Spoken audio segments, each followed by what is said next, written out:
Winter Lord, starting from the Daily Intelligence. Hey, fanfic family. So glad to see you here again to continue this incredible adventure. As always, kindly remember, this story is 100% fiction. So don't go looking for dimensional portals in your closet. All rights to this fantastic novel belong to the original author. We're just your humble narrators of epic tales. Are you enjoying the fanfic?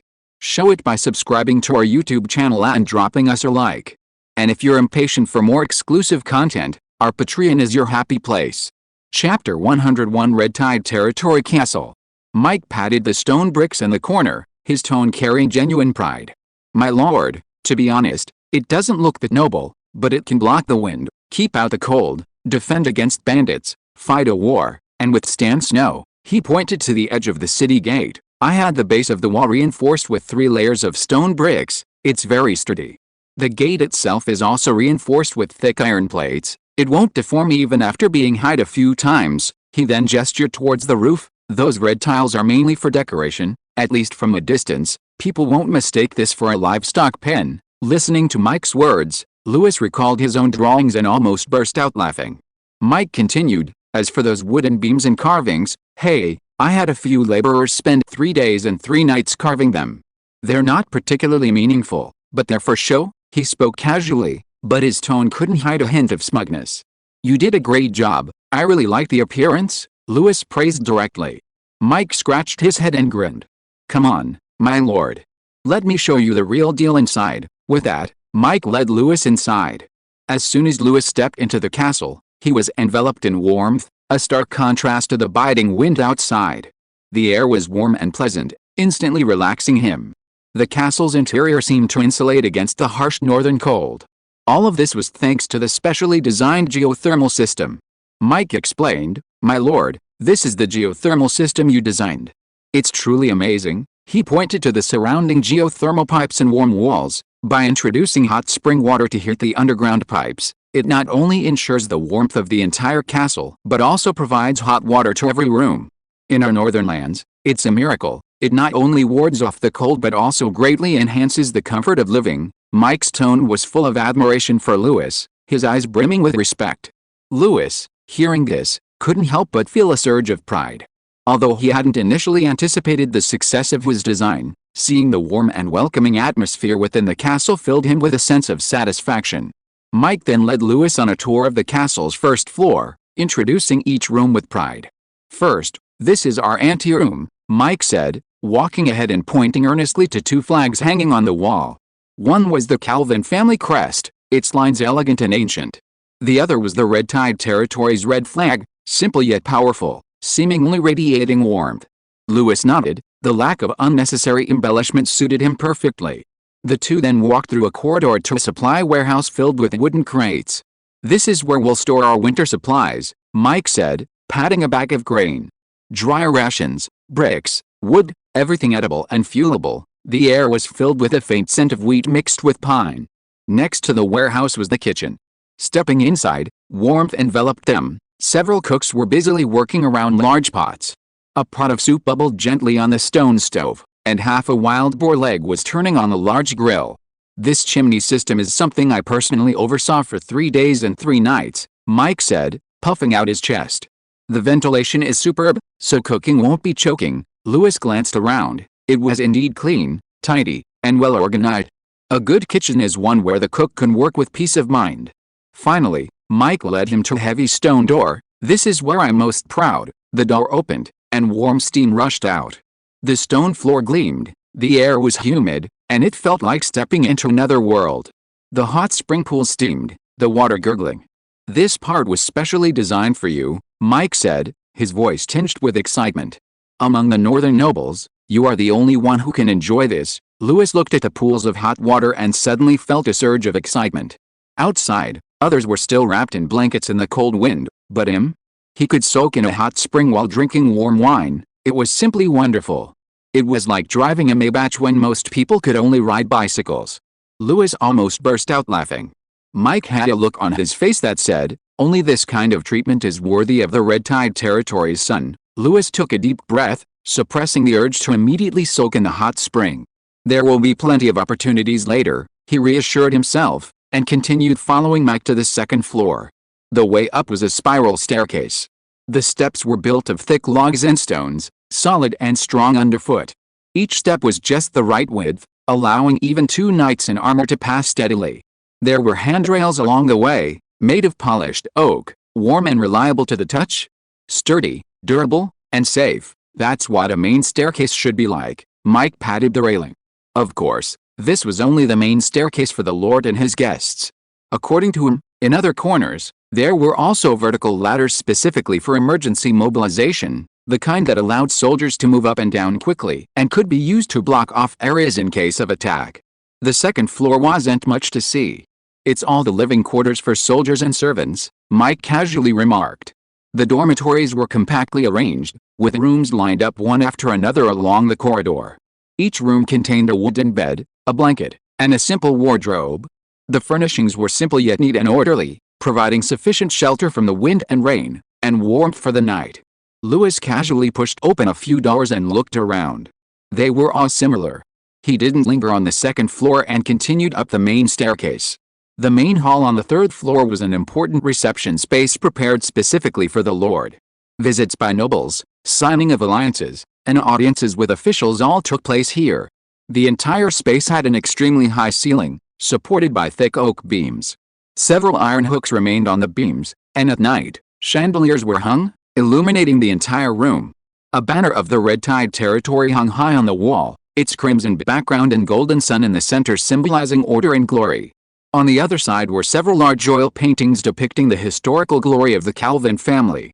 The largest one showed Louis's ancestor fighting alongside the first emperor of the Iron Blood Empire, armored and riding a horse, exuding heroic spirit.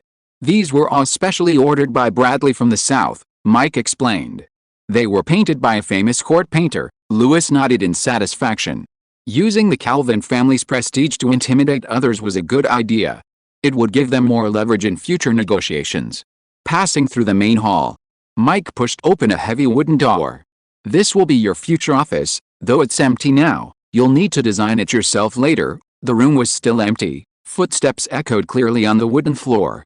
A large table stood alone by the window, its surface clean and smooth, holding only a blank document and a quill pen. On the other side was an empty bookshelf, not yet filled, the scent of wood still lingering. Chapter 102 Baron Vera. Besides offices and a reception room, this building is basically all bedrooms. Mike pushed open a door, revealing an empty interior. But none of it is decorated yet. Would you like to design it yourself? The rooms were much larger than those on the second floor, clearly intended for important people in the territory or guests, especially Louis's master bedroom, which was ridiculously large. Louis waved his hand dismissively. No need to make it too complicated. As long as it's livable and functional, simple is better. Mike nodded. All right, I'll go with the standards of northern nobles. As he spoke, Louis suddenly turned to Sif beside him. By the way, you'll be coming here often for work, so why don't you just move in? It'll save you from having to travel back and forth every day. I'll save you an empty room on the third floor. Sif was slightly taken aback, instinctively wanting to refuse. But what she said was, okay. Her voice wasn't loud, but it was very clear, and a faint, unnatural blush crept onto her cheeks. She tried to justify it in her mind. It's just for work convenience, and it's really warm here. It's not for any other reason. Mike coughed casually, silently averting his gaze. The group continued up the stairs. The wind from the fourth floor immediately rushed in, carrying the chill and expansive view unique to higher ground. This is a Red Tide territory's last line of defense, Mike chuckled, patting the stone wall beside him, his tone brimming with pride. Whoever comes will run into trouble here. He pointed to the top of the wall, subtly flattering. These arrow slits are the angled structure you designed. The archers can't be seen from the outside. But we have a clear view from here. The enemy won't even get close before they're hit by an arrow. It's a genius design. Louis simply waved his hand, but his eyes clearly showed delight. This way, Mike led the group around the corner, pointing to several wooden frames. These are the pre-installed positions for the catapults. They're not installed yet, but I've already prepared the slots. Once they're in place, we can start firing immediately. He then strolled to the edge of the roof, pointing to several pipe connections hidden under the eaves. These are the boiling oil inlets you designed in your blueprints. Once the enemy gets close enough to climb the wall, We'll pour hot oil down and let them know what regret is." Lewis glanced at the inconspicuous pipe openings, a hint of satisfaction in his eyes. "The effect is good, even more ingenious than the original blueprints. Besides," Mike pointed to the wooden beams beside the stone wall, "we can temporarily install crossbows here, or even drop rolling stones. Then," he pointed downwards, "look down there. The mountain path to the south and the tree line to the north are clearly visible. If it gets windy or snowy, we can install windproof curtains and cold weather covers. We can hold these positions for 10 days or half a month without shivering." He finally looked at Lewis, his tone proud. "Don't worry, Lord. As long as 100 men hold this tower, thousands won't be able to break through." The wind whistled through the stone walls, but those standing on the top floor of this fortress felt as secure as a mountain. After walking around the entire fortress, Lewis had his answer. This new fortress was even better than he had expected. Safe and comfortable. A stable heat source in winter and good ventilation in summer. The sturdy walls and sentry posts form a complete defensive line, while the inner living quarters are warm and quiet, like a sanctuary in a snowy plain. Moreover, the fortress's aesthetics suited his taste perfectly, simple yet not crude, heavy yet not oppressive. Lewis strolled slowly along the high ground of the earthen fortress, his gaze sweeping over the layers of thick stone walls, the surrounding hot water pipes, and the sentry towers gleaming coldly in the distant woods. These arrangements revealed the care and attention to detail put in by Mike and the other craftsmen. Very good, safe, comfortable, and just to my liking," Lewis praised sincerely. Mike, standing beside him, had been nervously awaiting his evaluation. Hearing this, he finally breathed a sigh of relief, as if a weight had been lifted from his shoulders. "It's my greatest honor to meet your expectations. We've only done our best to follow your vision. What's truly remarkable is your blueprints and ideas. From the hot spring water diversion to geothermal temperature control, and the overall layout, it's simply a genius design." Lewis smiled and patted him on the shoulder. "Don't be so modest. Without you leading the team to build it brick by brick, even the best ideas are just empty talk. It's what I should do." Mike straightened his back. Lewis then said seriously, "Don't slack off on the finishing touches. Polish the details." "I plan to move in a few days." Mike nodded repeatedly. "Understood. I will personally supervise the work, check it again, and leave no room for error." Autumn was deepening, and the wind carried a biting chill. A group of dozens of riders rode along the winding forest dirt road, their hooves moving at a steady pace. Leading the way was a young knight in a black cloak. He had a handsome face, but an undisguised smugness played on his lips. He was the newly appointed Baron Vera. He was originally just the third son of the Vera family, and a son born out of wedlock. He was never even allowed to attend banquets in the territory, and the family servants treated him like he was invisible. So Vera simply abandoned his duties and went to Frostspear City to live a carefree life. But who could have imagined? The great battle at Snow Eagle City resulted in the deaths of his father, his two elder brothers, and their bodies were never found. This would be a devastating blow to others, but for him, it was like a dream. The title, the fiefdom, the clan, the treasury, all fell into his hands. Ho ha ho ha.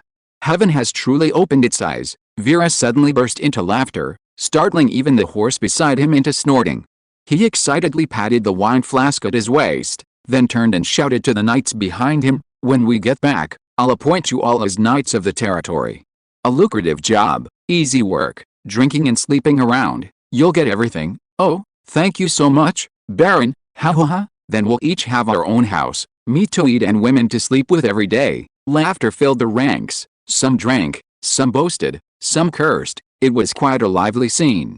"Hey, old Vera, is your father's concubine still around?" "Head, I don't know." Baron Vera's lips curled into a smile, his gaze shifting. "That woman, tisk, she's a real beauty. Slim waist, long legs, makes one's skin crawl. You're really ruthless, even on your father's." "My father's dead, what do I care? He's dead. Taking care of my stepmother is what a filial son should do." He laughed lewdly, his body tensing, unable to hide his thoughts about his stepmother. A burst of laughter erupted behind him, filthy language flying everywhere. But no one noticed that deep within that inconspicuous grove of trees, several figures silently darted past. A slight breeze stirred, and fallen leaves fluttered in the air. Chapter 103 Attack. The next second, several crows swooped down from the branches, and in that instant, a sharp cry pierced the air.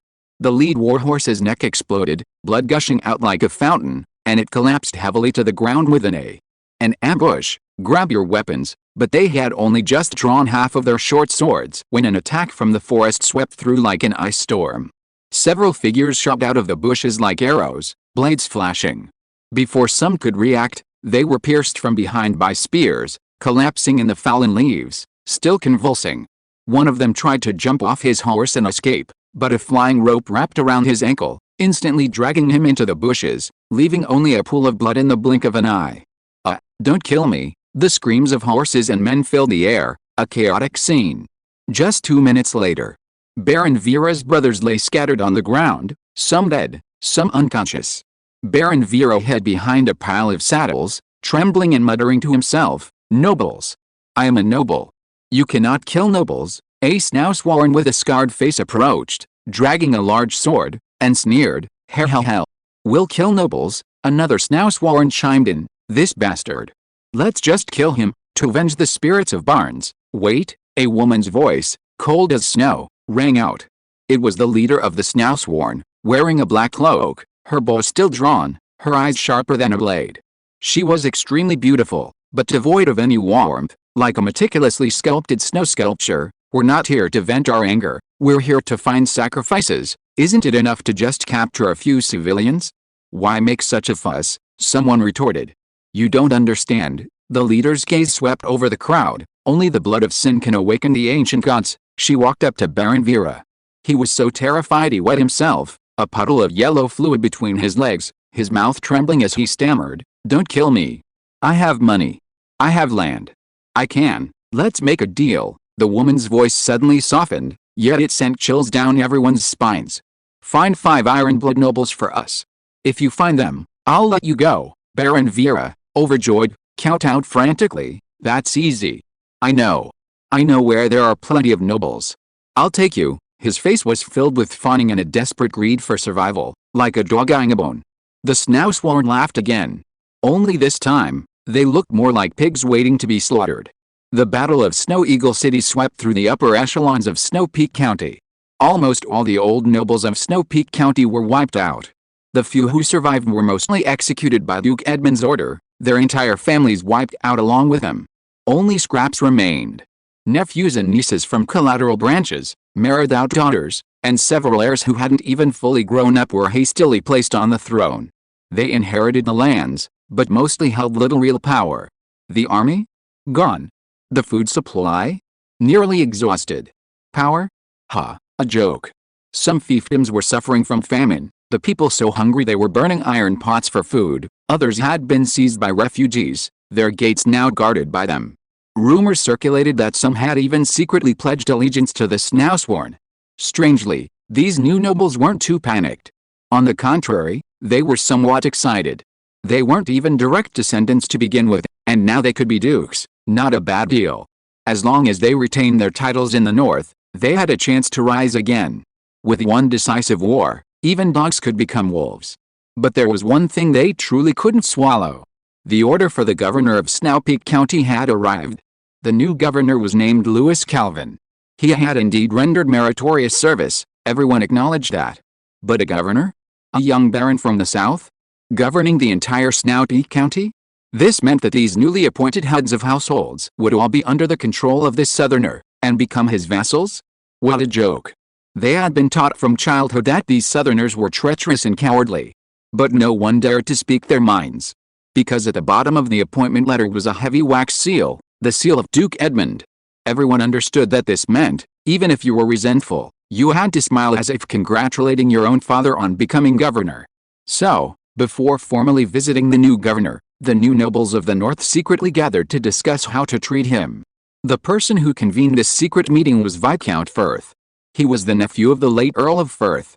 Although the Earl's title had been stripped by the governor, the remaining Viscount title naturally fell to him. Moreover, from bloodline to seniority to past prestige, he remained the most influential among this group of new nobles. Even though the Firth family was severely weakened, the other nobles still held him in a certain respect and fear. After all, many of them had received favors from the Firth family, and some were even vassals of the family. Viscount Firth, wearing a dark gray cloak, sat in the main seat, his expression serious. The number of people is almost there. He looked around, his tone low. Besides Baron Vera, no one else has come. He said he would come with us before we set off, but then he disappeared. He was probably delayed on the way. Maybe he went off to have some fun again. Someone sneered, their tone disdainful. He's really lucky. Another young nobleman narrowed his eyes. He wasn't even qualified to be in the family register before, and now he's a full baron. Luck is sometimes something to be envied. Everyone laughed, but the laughter quickly turned cold. No one spoke again. The atmosphere of this small gathering was somewhat awkward and oppressive. They all knew the true purpose of this gathering. Before formally paying their respects to the newly appointed Sheriff Louis Calvin, they needed to coordinate their statements and stick together for mutual support. "Let's all say something," Viscount Firth finally spoke, his voice low and hoarse. "Everyone sees the current situation clearly." He looked at the group, his eyes cold. "If we don't unite, we'll only be left to be picked off one by the Southerners." After a moment of silence, the first to speak was a baron with a sallow complexion and a thin build. "First of all, how exactly should we deal with this Southern sheriff? Should we show respect? Or maintain a reserved demeanor?" He tapped his knuckles on the table occasionally, a hint of probing in his eyes. "We are the true masters of Snowpeak County. For generations," another newly appointed viscount scoffed, "but the appointment letter states he is the sheriff of the entire Snowpeak County. In other words, theoretically, we are all under his jurisdiction." This statement plunged the room into another awkward silence. No one wanted to accept this reality, but the document bearing the Duke of Edmund's seal was like a thorn in everyone's heart.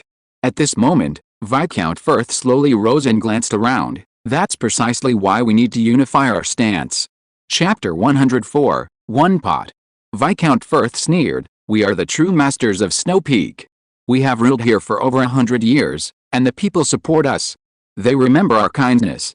As long as we survive this winter, as long as we raise our voices, everything will be back in our hands." His gaze swept around the room, finally settling on the faces of several hesitant new nobles. "What does a southern boy who got his title by luck know about governance? His barony is smaller than my stable." Several people couldn't help but laugh, and someone added, "I heard he comes from a great family, but he's just a good-for-nothing thrown into the north. He's just lucky, born into a good family, got a military merit, and got a governor's title. But luck, you know, it runs out eventually." Viscount Firth waved his hand, his tone becoming more relaxed. "I think the safest approach is to outwardly comply while inwardly resisting. We'll listen to whatever he says. As for whether to do it or not, there are plenty of excuses: disaster victims, war, freezing weather. We are local nobles of the north. Who dares to really hold us accountable? The northern nobles have been intermarrying for so many years, we're practically family. If he dares to touch a hair on our heads, see how many people turn against him." All the nobles present nodded, indicating that this was indeed the case. After reaching a conclusion, the laughter in the room quickly subsided, and the air was filled with a smug and inflated feeling. "Come, let's drink to the future true masters of Snow Peak." They clinked glasses, their laughter growing increasingly boisterous, completely unaware of the growing chill in the wind outside. Outside the manor, a group of figures lay in wait. The woman leading them, draped in a black feather cloak, held a bow and arrow, her expression as calm as ice. Baron Vera bowed, pointing to the brightly lit manor in the distance, his voice trembling. "That's it. Many northern nobles are gathering tonight." He tried to force a smile, to appease the cold-faced woman. "I'm keeping my word, aren't I? 5? There are at least 10 inside, all with titles. Are you satisfied?" The woman glanced at him indifferently, said nothing, and simply waved her hand. Several Snowsworn appeared like ghosts. Only a dozen or so knights were lounging around the manor's perimeter, drinking and dozing against the wall. Suddenly, several arrows pierced throats silently. The remaining few were strangled unconscious from behind before they could even react. "These few are still usable," the woman said softly. "Take them back, they can be used as sacrifices. Don't waste them." Then, in the darkness, dozens of dark figures leaped out and stormed into the banquet hall. Some had just raised their glasses when they were knocked unconscious with a single blow. Others dared to draw their swords in resistance and were instantly killed, blood splattering on the tablecloths and silverware. Enemy attack, guards! Guards! Screams erupted, and chaos reigned in the hall as nobles fled in panic. But they were already numbed by alcohol and their vigilance had waned. For a time, No one could organize an effective resistance. A few daring individuals tried to rush to the door, but as soon as they opened it, they were cut down by the snowsworn. Leave some alive, the woman reminded again. Take all those you can capture alive back with you. She walked step by step into the hall. Looking at the nobles struggling and groaning on the ground, her eyes devoid of pity. These are the nobles of the Iron Blood Empire? How ridiculous. Baron Vera, hiding behind the leading woman, hunched over like a panting old dog, a smirk playing on his lips. Tisk tisk. You're all in trouble now. It's all because you looked down on me. He looked at the nobles, their faces filled with terror, being dragged out of the hall, their hair disheveled, crying and begging for mercy, some even with wet trousers. Vera couldn't help but lick his dry lips, his eyes filled with lewd smugness. He was already fantasizing about how he would rearrange the main house, inventory the treasury, and arrange a few concubines when he returned to his fiefdom. Until a cold voice fell, "These people aren't enough, huh?" Vera shuddered violently, as if a bucket of snow water had been poured over his head. What did you say?" His voice trembled, his body involuntarily shrinking back. The leading woman slowly turned her head and glanced at him, her eyes like icy blades, lightly slicing across Vera's neck. "These people," her voice was low and cold, "are not enough to save your life." The air suddenly froze. Vera felt his legs go weak, and he knelt down with a thud, like an old dog with its neck being squeezed. I can lead you to other nobles." "Really?" He scrambled to the woman's feet, his voice trembling with sobs. "I know, I even have a list." No one responded. The snowsworn simply watched this pathetic spectacle with cold smiles. For example, that prefect." He suddenly looked up, his voice rising as if he had found a lifeline. "Louis." "Yes, that kid from the south. He's the newly appointed prefect, and all the nobles of Snowpeak County must pay him a visit.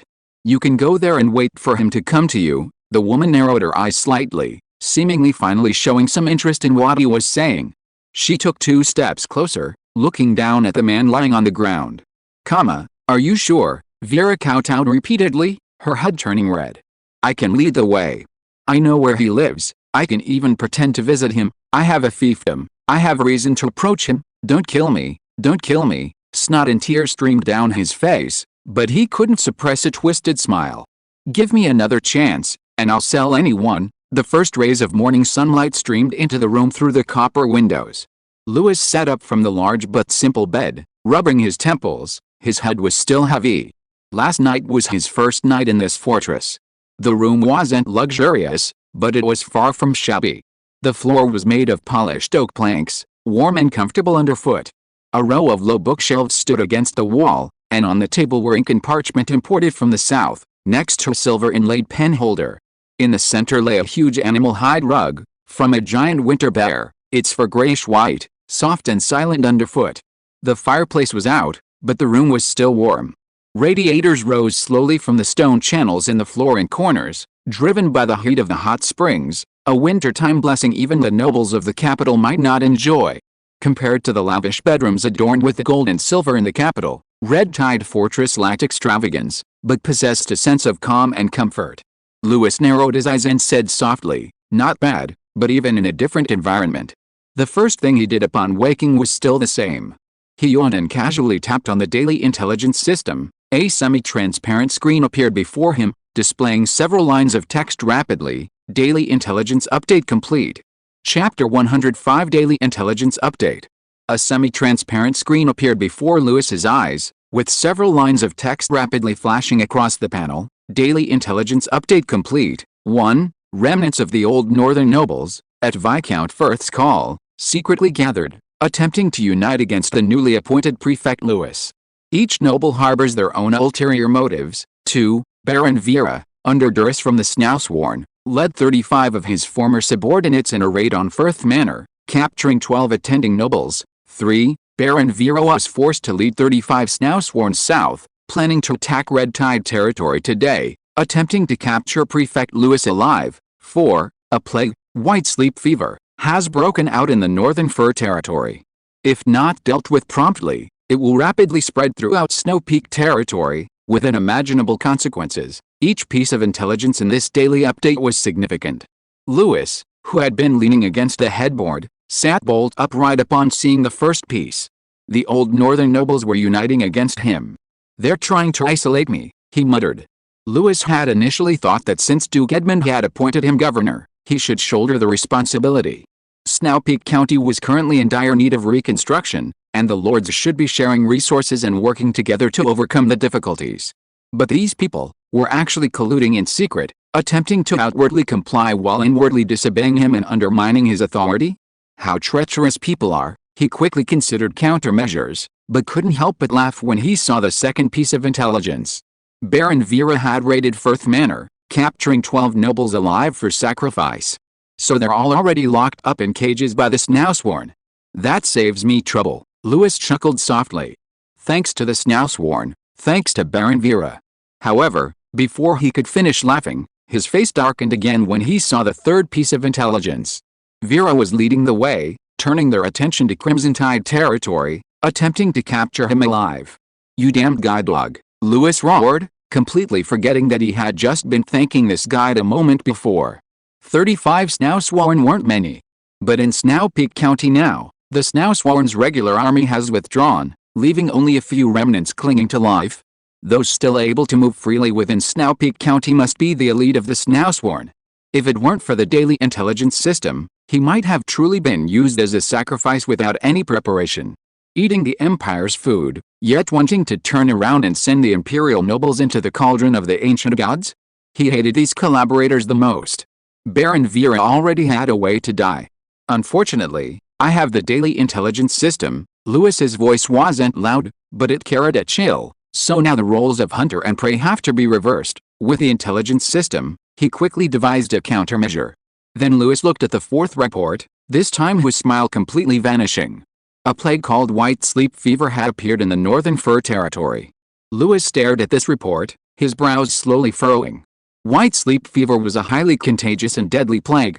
It broke out in the northern territory every 10 years or so. Whenever it appeared, it meant death and chaos would follow. Because of its extremely strong sleep-inducing effect and deadly cold reaction, it is more commonly known as the snow spirit curse. Initially, it only causes drowsiness and delirium, like a minor illness caused by prolonged fatigue. But after 3 days, body temperature will plummet, and the patient will lie awake, muttering to themselves. They will recount scenes from their dreams, recounting vague and bizarre fragments of the future. On the 5th day, they will fall into deep sleep, their heartbeat weak, and their tear ducts will leak icy liquid. On the 6th day, they will suddenly develop a high fever, as if a raging fire is burning inside their body. By the 7th day, they will most likely die. If left unchecked, this disease could cause panic and collapse of order throughout Snow Peak County, and even the Northern Territory. Louis closed his eyes, his mind quickly analyzing, this is not a curse, it's a disease. More specifically, it should be a low-temperature activated fungal disease.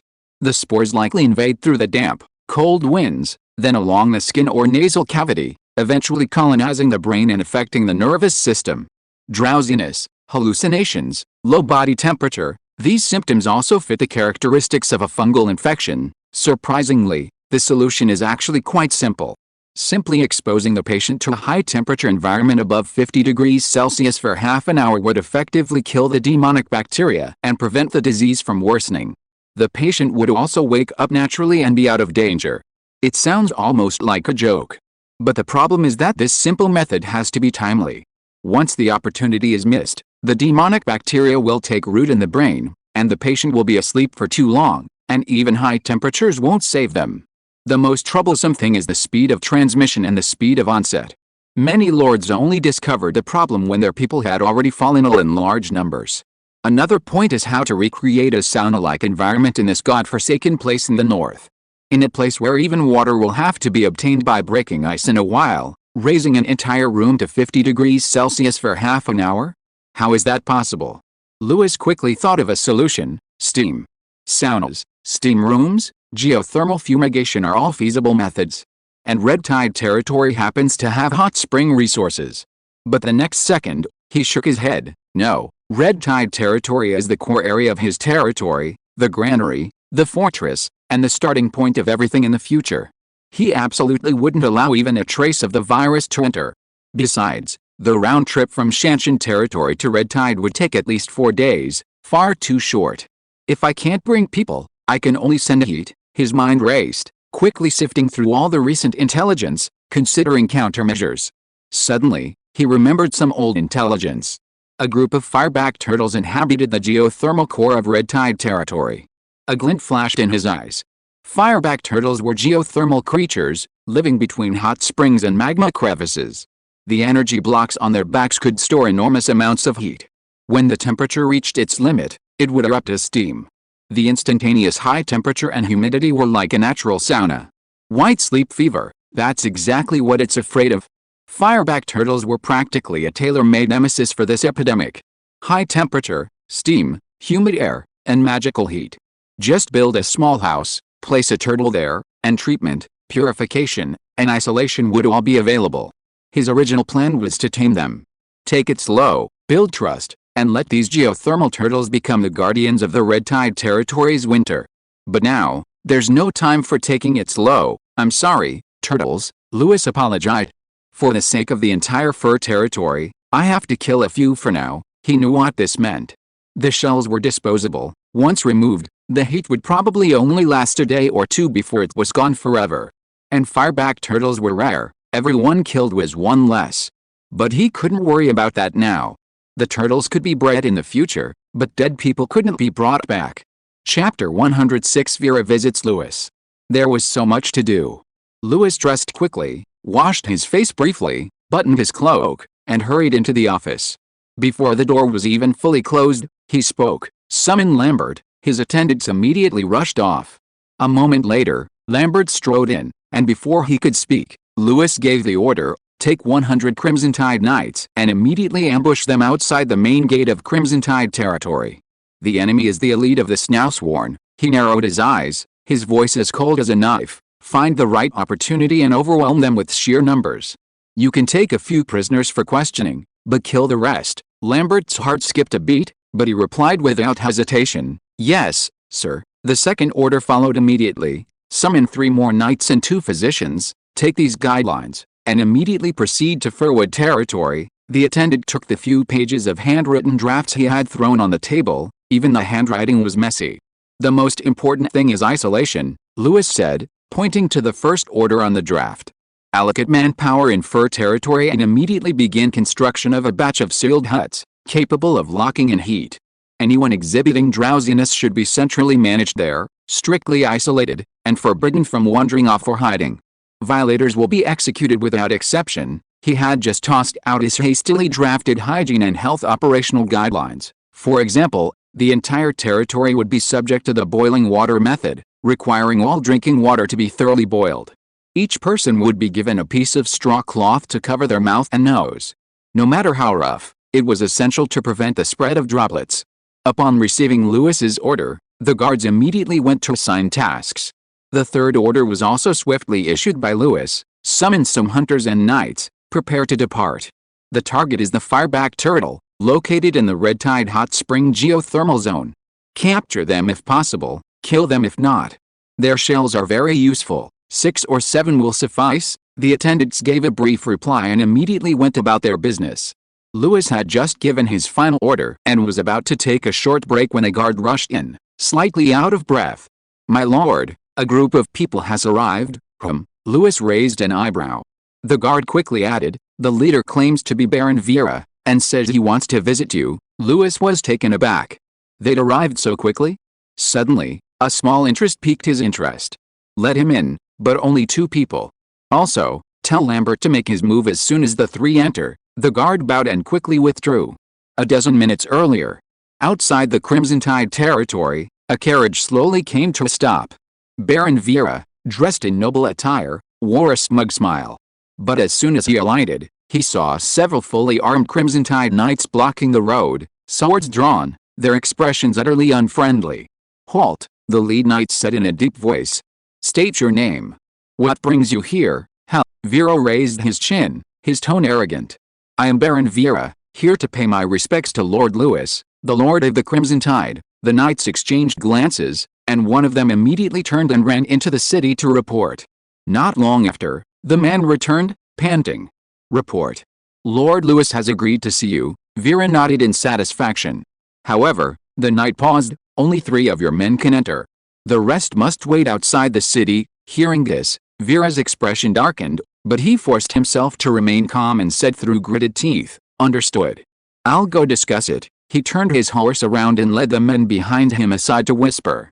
When facing the Snowsworn, the arrogance on Vera's face vanished instantly, replaced by an extremely obsequious smile, his back almost bent into a bow. "Rest assured, gentlemen," he said obsequiously, "I'll lure Lewis out, and then it'll be a piece of cake. We won't even need to fight for the town." The female Snowsworn, dressed in the standard armor of a noble knight, had cold and sharp eyes. She hesitated for a moment, then nodded slightly. "All right." She then chose the Snowsworn knight who looked the most composed to follow behind Vera. Vera rode with her head held high, her eyes filled with contempt for the Crimson Tide Knights. The three of them rode slowly towards the gates of Crimson Tide City. However, shortly after they left, the Crimson Tide Knights, who had been lying in ambush, surged out like a tide. About 100 fully armed Crimson Tide Knights quickly surrounded the Snowsworn, who hadn't even had time to react. After a brief melee, the ground was stained red with blood. These elite Snowsworn fought desperately, but under the overwhelming force of their opponents, all their struggles were in vain. The Crimson Tide Knights had hoped to spare at least a few lives, but the Snowsworn, knowing they couldn't escape, activated their bloodlust berserk in an attempt to trade kills. However, the numerical disparity was too great, and they were worn down and killed. A group of bound nobles, 12 in total, were rescued in the chaos. Though frostbitten and traumatized, they were still alive. Meanwhile, Vera and her two companions, led by Crimson Tide guards, strolled leisurely through the town. They were completely unaware that their party had already perished in the cold wind, their blood staining the barren earth. Moreover, their guards were not ordinary followers, but elite knights. While outwardly respectful and guiding, they were constantly on guard, ready to strike at the slightest sign of trouble. Smoke curled from chimneys, and the pedestrians were neatly dressed and walked briskly. Children's laughter echoed, old people sat in front of their doors basking in the thin winter sun, and occasionally, passing young men and women would respectfully bow to the knights. Vera looked at the smoke rising from the chimneys and the smiling faces on the street, but a deep disgust welled up inside him. He couldn't bear to see these commoners living a good life. In his eyes, these lowly people should be kneeling and struggling in the mud, not like the people here, dressed in clean clothes, smiling and basking in the sun. That smile stung his eyes. Vera sneered inwardly. Lewis was truly an incompetent lord, completely clueless about how to utilize his people. But outwardly, he still forced a nonchalant expression and continued walking with the Crimson Tide guards. The Snowsworn female leader beside him also lowered her head slightly, a hint of disgust and distortion flashing in her eyes. As a Snowsworn, she wished she could kill all these people. Finally, they were led to a castle. This castle was far beyond their expectations. A massive cylindrical structure stood there. Its overall structure a simple and rough stone construction, ugly yet exuding a chilling sense of oppression. To attack such a place, one wondered how much it would cost.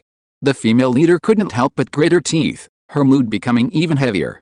She decided that she would kill Lewis the moment she had the chance, in case he hadn't been tricked into leaving. Chapter 107 Mr. Calvin's Kind Heart. The guards didn't give them much time to linger, leading them directly into the castle and up to the banquet hall on the third floor. A young figure sat in a high position, his aura calm and composed. That was Lewis, younger and more handsome than they had imagined. A hint of jealousy and malice flashed in Vera's eyes, but her face remained smiling, about to exchange pleasantries. But before she could speak, a guard shouted, "Attack!" Almost simultaneously, more than a dozen elite Crimson Tide Knights burst forth from the hall, the roof, and the surrounding area, their movements as swift as predatory beasts poised to pounce. The female leader's heart skipped a beat, instinctively reaching for the dagger hidden at her waist. However, the moment her hand touched the hilt, a sharp pain shot through her left wrist.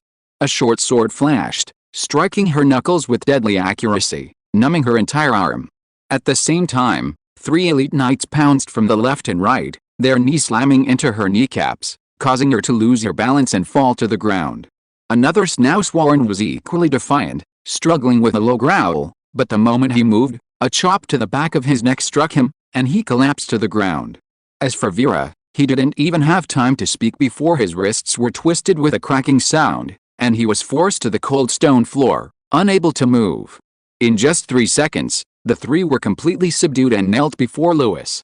Pressed to the ground, Vera gritted his teeth and roared, "Lord Lewis! I came to deliver a gift. A great gift, right outside the city. Why are you doing this to me?" His voice echoed in the empty meeting hall, tinged with a hysterical sharpness. Lewis looked down at him, a half-smile on his face, and said, "A gift? You mean, those 30-odd snowsworn?" Vera's heart clenched, and his face instantly turned deathly pale. Lewis continued unhurriedly, "Don't worry, I've already received them. However, my knights went to collect them personally. You didn't need to deliver them yourself." These simple words pierced Vera's heart like knives. He could no longer maintain his composure. His pupils contracted sharply, and his voice trembled as he asked, How could this be?" He instinctively glanced at the snowsworn female leader, assuming the snowsworn had leaked the information. The female leader also looked at him coldly, her eyes full of mockery and suspicion. The scene froze for a moment. Lewis leaned back in his high-backed chair and smiled slightly. "Don't guess. The dragon ancestor told me in my dream yesterday." Vera froze on the spot, his mind buzzing. Then he finally realized that the snowsworn were all wiped out. Otherwise, Lewis wouldn't be here chatting and laughing with him. He trembled and quickly knelt down, kowtowing heavily. "Lord Lewis, Lord Governor, spare me. I was coerced. I deliberately lured the snowsworn into a trap, really. I'm loyal to you." Before he could finish, Lewis waved his hand. "Gag him, he's too noisy." A crimson-tide knight stepped forward, grabbed Vera's hair, and roughly stuffed a rag into his mouth. The meeting hall finally fell silent. Lewis turned to the aloof and beautiful female leader. "I have a question for you. If you answer me, I will release you." The female leader stared at him coldly, without saying a word. Lewis wasn't annoyed and asked the question he had always wanted to know. "What exactly are you snowsworn sacrificing?" The air seemed to freeze. A hint of shock flashed in the female leader's eyes, but she remained silent. Lewis waited a few seconds, then slowly stood up and straightened his sleeves. "It seems you won't answer either," he said softly, but it sounded like a final verdict. "Drag them all outside and kill them. Don't make this newly built castle stink." The knights respectfully responded and began dragging the three. Vera struggled frantically, leaving trails on the ground. She wanted to beg for mercy, but her mouth was already gagged, and she could only stare at Lewis with pitiful eyes. But Lewis didn't look at her, he simply turned to look at the scenery outside the window. Alice, Lord Calvin was too kind-hearted to bear seeing such things. The three were quickly dragged away and taken outside the castle. Blood splattered on the frozen ground, and after a short scream, the world returned to silence. Having cleaned up this little farce, Lewis decided to personally check on the capture of the fireback turtles, just in case something went wrong. However, he still felt a pang of regret. He had tried to extract information from the snowsworn's female leader, but had failed. The intelligence system occasionally reported on nobles being captured by the snowsworn as sacrifices, but detailed information about the targets of these sacrifices was never available. Lewis had always been curious about this, but unfortunately, he hadn't been able to get any answers this time. "Oh well, I'll check again next time I encounter the snowsworn." Lewis sighed softly, and strode towards the fireback turtle's capture site. He had only taken a few steps out of the castle when he saw Lambert leading a group of people hurriedly approaching. Upon closer inspection, it turned out to be the group of bound, useless nobles. Leading them was Viscount Firth.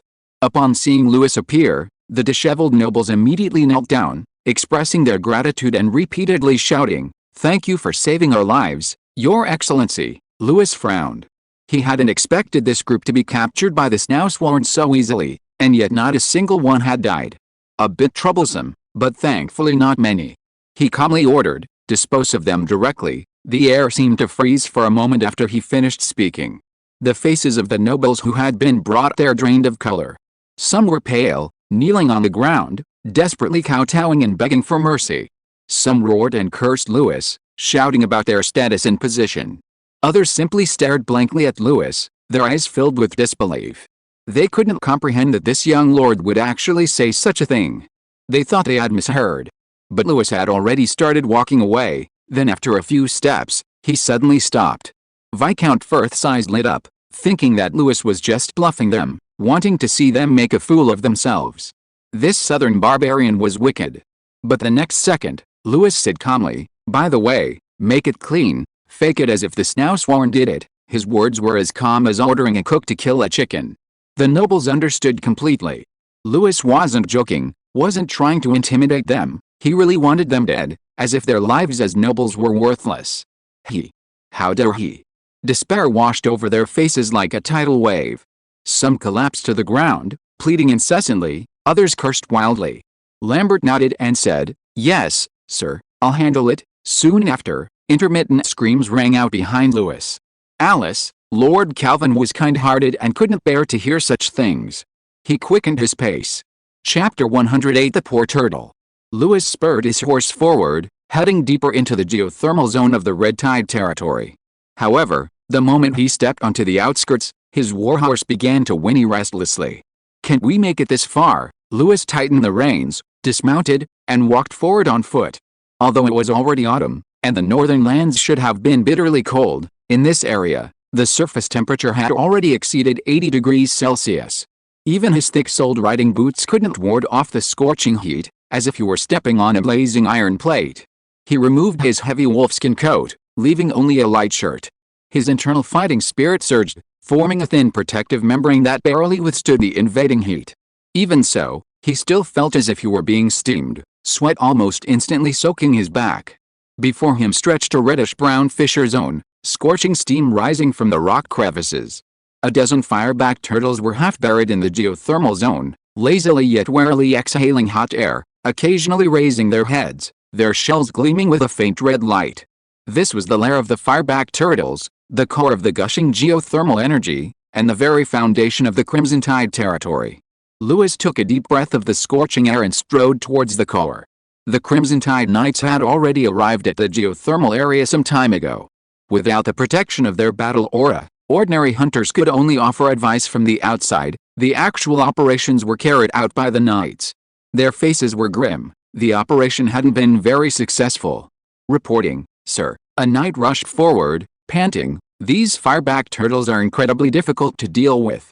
Although they aren't aggressive, they are extremely alert, retreating into their shells at the slightest approach. Their defenses are comparable to a city wall, and coupled with the intense heat on their surface, it's impossible to attack." Louis was silent for a moment, then made a decision. "Then let's stop for now, observe them, and not provoke them." The knights nodded, breathed a sigh of relief, and went to rest. Louis stood on the scorching ground, carefully observing the fireback turtles. He knew he had to find a smarter method, and his time was running out. After half a day of observation, Louis finally noticed something unusual. The fireback turtles were entering their mating season. In the scorching geothermal area, a few scattered females were surrounded by swarms of males. The restless males breathed heavily, their eyes filled with a hunger suppressed for an entire season. Whenever they approached a female, the males would tap her shell with their heads, producing a crisp sound, the fireback turtle's direct courtship signal. Usually, if a female was interested, she would lazily rub against the ground a couple of times, making a faint rubbing sound. If not, she would simply retract her shell, exhaling a hot white mist, effectively deterring them. However, the females here were clever. They neither nodded nor rejected, but simply adopted a "you still have a chance" attitude, circling around a group of males. Some rubbed against the ground a couple of times and then retracted back into their shells, leaving the males to bump into nothing. Others would stick out half of their tails, attracting a group of males to fight, and then casually exhale a puff of mist, causing them to roll around on the ground from the stench. The more cunning female turtles simply stuck out their tongues and tapped the ground, a clear message: bring food. So the male turtles, dragging their heavy bodies, rummaged around, bringing back charred lizards, dried out berries, and other treats, piling them in front of the females. The females ate, picking and choosing, slowly and methodically chewing the delicacies the males had painstakingly gathered. Once they were full, they casually shook their shells, leaving a subtle hint, before continuing to harass the males. Louis squinted, feeling he'd seen this scene somewhere before. The male turtle's sexual repression was now pushed to its limit. They were restless, anxious, and on the verge of losing control. Louis's eyes lit up. A brilliant, albeit wicked, plan had formed in his mind. "Excellent, let's do something underhanded." Operation code-named Turtleman Trap. He immediately ordered his knights to begin collecting the female turtle's urine. During mating season, the urine of female turtles had a strong, pungent odor, like sulfur mixed with mud that had been roasted over a fire, making one's eyes water. The knights turned pale, But they couldn't refuse their lord's order. They could only pinch their noses, hold up the bottles, and carefully begin collecting urine. To enhance the effect, Lewis summoned an alchemist to prepare other liquids, mixing them in, instantly amplifying the stench several times over. The entire camp seemed to be covered by a thick, pungent stench. Even the bravest knights were forced to squat and cough violently. Meanwhile, he ordered craftsmen to weave a batch of simple red tortoise shells. Inside the shells, several small real stones were suspended. A slight shake would produce a rustling sound similar to a female tortoise rubbing against the ground. With these preparations complete, the plan began. The following day, Lewis led the knights to hide behind the scorching rocky ground, specifically targeting the male tortoises tormented by sexual repression. These unfortunate creatures, their shells gleaming, their eyes practically spitting fire, some even rubbing themselves against stones to relieve their loneliness, a truly pitiful sight. After confirming the target, Lewis took out the fake turtle smeared with the pungent urine of a female turtle as bait. With a pull of the thin vine, the fake turtle's shell swayed from side to side on the ground, emitting an ambiguous, flirtatious rubbing sound. Coupled with a pungent love scent that could suffocate flies, the effect was devastating. The restless male turtle's neck suddenly stretched out, its nostrils flared to their maximum, its eyes almost bulging out, displaying an attitude of disregarding even its own mother, recognizing only its wife. Then it let out a series of strange, low growls and lunged at the fake turtle with a thunderous roar. Opportunity. Lewis immediately waved his hand. Several knights who were already prepared swiftly moved, precisely looping a thick hemp rope soaked in the same female turtle urine around the male turtle's neck. The vine yanked. With a deafening thud, the fiery male turtle was dragged forcefully into the cold iron cage. The heavy, sturdy iron cage could withstand the full force of the fireback turtle's charges and also insulate them from the high-temperature mist they exhaled due to their anger and thirst. Successfully captured. In just 2 days. Under Lewis's personal command, 4 of the most restless, most irrational, and most hopeless male fireback turtles were captured. Although they were still thrashing about in their cages, emitting mournful and thirsty cries, they ultimately had no outlet for their pent-up passion. Poor turtles, Lewis murmured, looking at the tightly imprisoned fireback turtles. He wasted no time and immediately arranged for men to escort the fireback turtles to fur territory.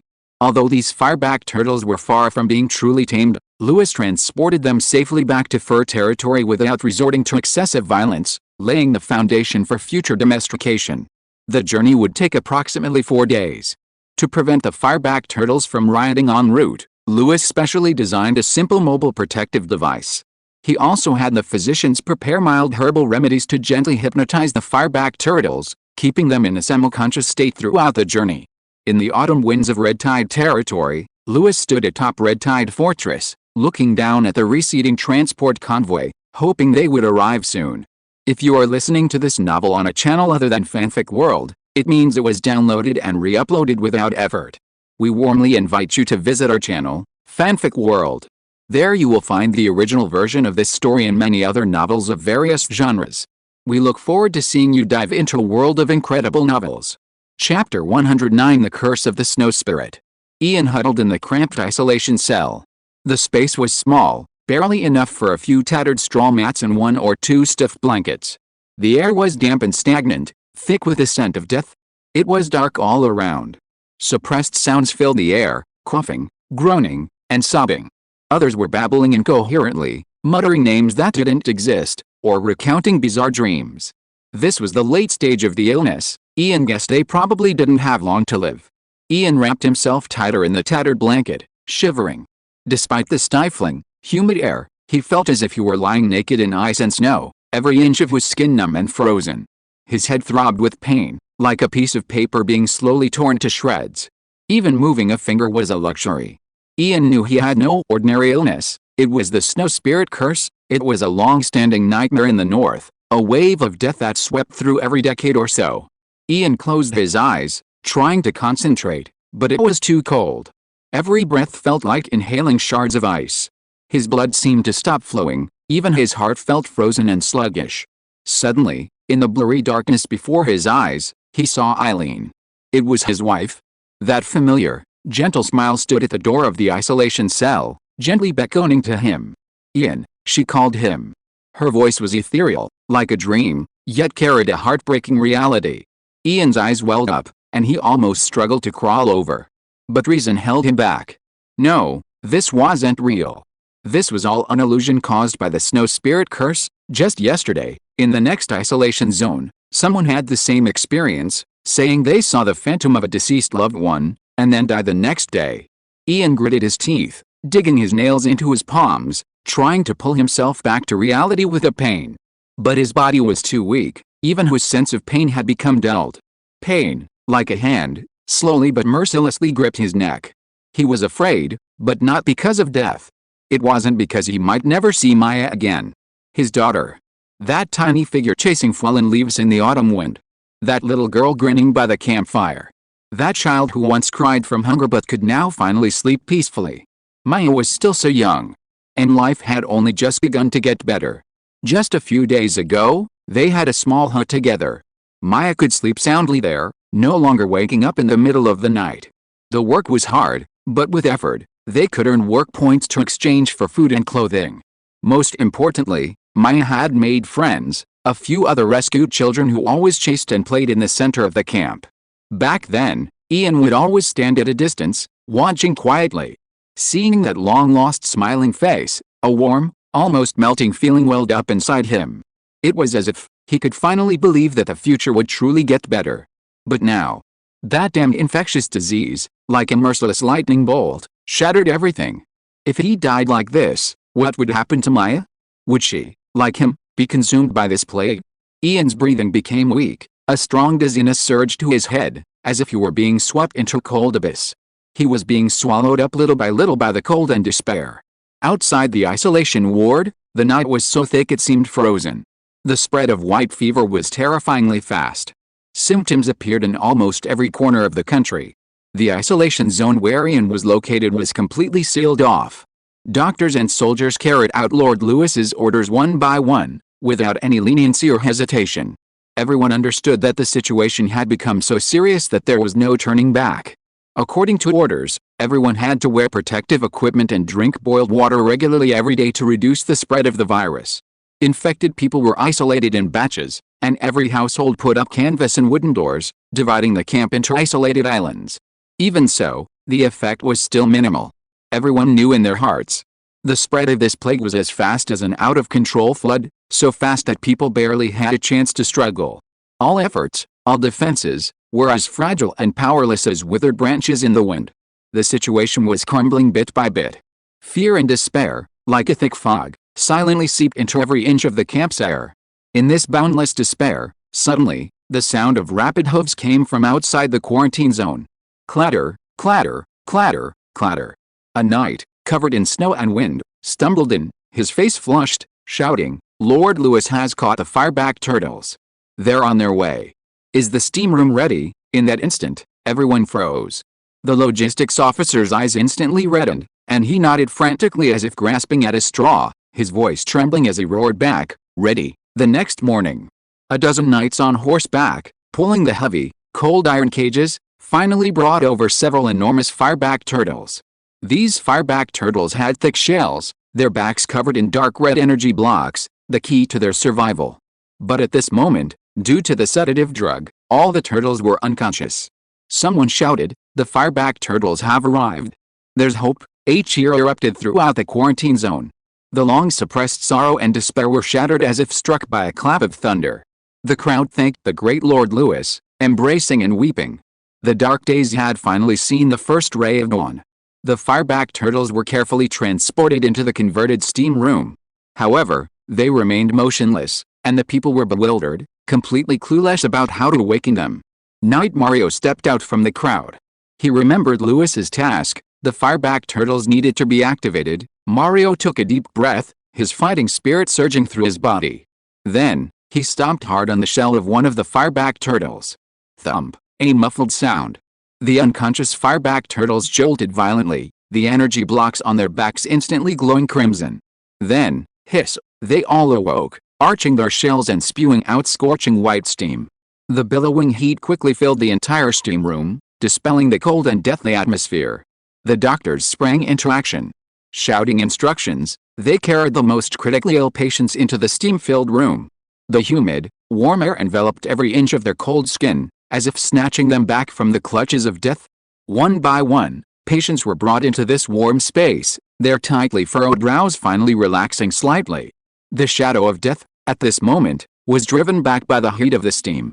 Chapter 110. We will remember your kindness. Ian was carefully lifted and carried into the steam room by several medical staff. He was now in the late stages of hypothermic fever, and without treatment, he might not survive the night. So the doctor put him in the first batch of patients in the steam room. Ian was completely too weak to open his eyes at this moment, only vaguely hearing a series of chaotic footsteps and feeling himself being moved. Was he already dead? Were they moving his body? He wondered. Then something warm enveloped his cold, stiff body. The air was full of thick, moist steam, and the warmth seeped into his limbs, which had long since lost all feeling, like a tide. Breathing became easier. Hang in there. It'll be over soon, someone shouted in his ear. In his hazy consciousness, Ian felt like someone who had sunk to the bottom of an icy lake, finally surfacing. He felt his blood begin to flow again, and his fingertips slowly regained feeling. It was sore and painful, yet so real. He struggled to open his eyes slightly. What came into view was blurry steam and busy figures. A hot tear slid down his cheek. Ian could hardly believe it. His body was slowly recovering, and someone was actually going to such lengths to save him. In this world, refugees like them were worthless, easily abandoned. Yet now, someone had gone to such lengths to save them. It must be Lord Lewis. Only he would save worthless commoners like himself. As he slowly recovered, the temperature rose higher and higher. The intense heat scorched his skin, making even breathing feel like inhaling flames. It was so hot, so painful. But he had never felt so excited. Not because he was a masochist, but because he knew he was saved. In his heart, Ian used his last strength to sincerely thank the great Lord Lewis. And it wasn't just Ian who was gradually awakening from his coma. The other patients, the pale-faced citizens, had also slowly crawled back from the shadow of death. Everyone couldn't help but groan in pain, but what followed was even more joy. The physical pain made them clearly aware that they were alive, living in the steaming heat. Some citizens groggily opened their eyes, seeing the steam around them and the busy doctors. They mumbled, "Am I still alive?" It was a confirmation of having crawled out of the gates of hell, filled with utter shock. The medical staff beside them whispered in response, "We've all survived. Lord Lewis saved us," a simple sentence, yet it contained boundless gratitude. Those lying in the steam room had tears in their eyes, touching their still weak hearts, whispering gratitude, thank you, Lord Lewis." They didn't have the strength to say more to express the gratitude they felt for escaping death. But every patient, every citizen, knew clearly that their lives had not been abandoned. Their Lord had done everything in his power to pull them back from the brink of death. Lord Lewis was like the radiance of the sun, warm and radiant. The temperature in the steam room continued to rise, but it didn't feel suffocating. Everyone was immersed in this indescribable warmth. It was as if the sun's rays had pierced the cold earth, warming everyone from the depths of coldness like the spring sunshine. With Lewis's help, Firwood Territory finally saw the light of life again from the shadow of death. Lewis sat in his study, holding a letter from Firwood Territory. He tore open the envelope, slowly unfolded the letter, and checked the latest information about Firwood Territory, praying that nothing else went wrong. The handwriting was somewhat messy, clearly written in haste. "Dear Lord Lewis, Firwood Territory has overcome the crisis of white fever. The steam treatment with fireback tortoises was successful and effective, and the spread of the infection was quickly contained. Most patients have recovered, and those who were previously critically ill have also awakened. Thank you for sending the fireback tortoises in time, bringing us hope for life. The people of the territory are deeply grateful to you. In the days of fighting under your guidance, we have only lost 26 villagers and 5 young children, which is a sad thing. However, most people have persevered. Thank you for everything you have done for us. We hope you continue to take care of your health, and we will remember your kindness." Lewis put down the letter and pondered for a while. 26, including 5 children, it sounds like a lot, but compared to his original expectations, it was actually quite fortunate. He sighed softly, his gaze unconsciously drifting to the gray sky outside the window. He had done his best. As for those who didn't survive, it was simply bad luck. After all, this was just a disaster beyond his complete control. The pain it brought was undeniable, but at least most people had survived. proving his efforts had indeed been a great success. The fireback turtle's role was also fully demonstrated in this crisis. Moreover, this magical beast's abilities went far beyond treating white sleep fever. First, the high-temperature steam produced by the fireback turtle could provide a persistent and stable heat source for the entire territory. As long as the temperature accumulated to a certain level, it would naturally release high-temperature steam. In the cold north, such a continuous and stable warmth was undoubtedly an incredibly luxurious treasure. The steam could be channeled into greenhouses to cultivate crops, or delivered to dwellings to help people withstand the harsh winter. Although Red Tide territory couldn't use its geothermal resources, his other territories could. However, the need to recharge at the geothermal source every now and then might be a bit of a hassle. More importantly, the steam from the fireback turtle isn't just a solution to the cold winter. People regularly exposed to this hot steam seem to experience subtle improvements in their health. The heat and humidity of the steam act like a natural sauna, stimulating blood circulation, helping to expel toxins, and boosting immunity. It might have special effects on apprentice knights. I need to find a way to completely tame these magical beasts, and perhaps even breed the next generation, Lewis thought to himself. Just then, a rapid knock came at the door. A guard pushed it open and said in a deep voice, reporting, "Lord, Baron Harvey requests an audience, Yorn." Lewis was organizing the information about the fireback turtle at hand. Hearing this, he paused slightly, then smiled. He casually put on his coat and neatly buttoned up the collar. "Let's go see." Lewis strode forward, leading the guard through the corridor and out. Chapter 111 The Differences of the Red Tide Territory. Lewis, wearing a coat, stepped out of the castle's main gate. The compacted dirt road stretched outwards from the central square. Houses clustered together, campfires and smoke flickering in the cold wind, creating a vibrant scene. This was no longer just a simple camp. The Red Tide Territory's residential area expanded outwards from the castle like ripples. Streets, markets, warehouses, workshops, everything was growing rapidly. He could clearly sense that this place was already taking the shape of a town. Perhaps with further development next year, it could be called Red Tide City. And with the population growth, the territory's prosperity would attract the attention of those who coveted it. Perhaps it was time to start building a simple city wall. He silently noted this plan in his mind. In the distance, Lewis saw a group of knights approaching amidst the rising dust. Leading them was a fat young man on a black-maned horse. "Boss," Yorn waved excitedly, almost tumbling off his horse. Knights escorted several heavily laden wagons, piled high with sacks and wooden crates, so heavy they seemed about to break the axles. Lewis hurried to meet them. "What are you doing here?" Yorn leaped off his horse, grinning like a child, patting the grain wagon beside him. "My old man was worried I'd starve this winter, so he specially sent a huge haul of grain." He puffed out his chest proudly, his eyes gleaming with the innocent light typical of a rich kid. "Especially since I earned a second-class merit at the front, my old man was overjoyed and looted a lot of supplies from me. You deserve 9/10 of the credit. I just happened to be passing through your territory and thought I'd drop by." Jorn patted his chest. "Boss, want some? I have enough grain for now. Sharing some with you is no problem." Lewis smiled and shook his head. "I've bought quite a bit myself, and I still have some stock. I'm not short for now." And so the two walked side by side in the cold wind, heading towards the castle. Along the way, Yorn stared wide-eyed, looking around like a child entering a city for the first time. Red Tide territory was completely different from other parts of the north. The faces of the people passing by on the streets were actually smiling. Not the forced, stiff smiles, but genuine, heartfelt ease. Rows of semi-subterranean communal dwellings lined the road. Though simple, they were considered mansions in the north, and they were arranged neatly and orderly. The roads were also swept clean. While not spotless, they were at least free of the mud and stench common in other parts of the north. What shocked Yorn most was that whenever Lewis passed by, the people would stop what they were doing, stand up respectfully, and bow to him. Some shouted, "Lord," some children waved excitedly, shouting, "Good morning, Lord Lewis." These heartfelt smiles were as warm as flames in the cold wind and snow. And in those gazes, there was not a trace of fear, only heartfelt respect and trust. Jorn, mounted on his horse, gaped, an expression of disbelief on his face. Everything here shocked him.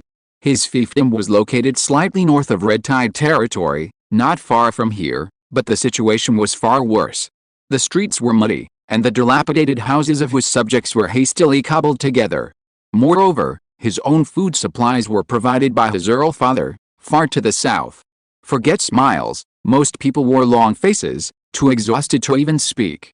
He had previously thought this was normal. The north was too harsh. Who could live an easy life? He even suspected that what he had received wasn't a fiefdom at all, but a pile of broken and troublesome land. But he had also seen the territories of other lords, and the situation was similar, even worse in some cases. Especially after the recent war, there were burned houses everywhere, broken fences, and not even a decent piece of firewood to be found. The people were numb, their clothes tattered, their faces filled with the bewilderment and despair of someone who had survived a catastrophe.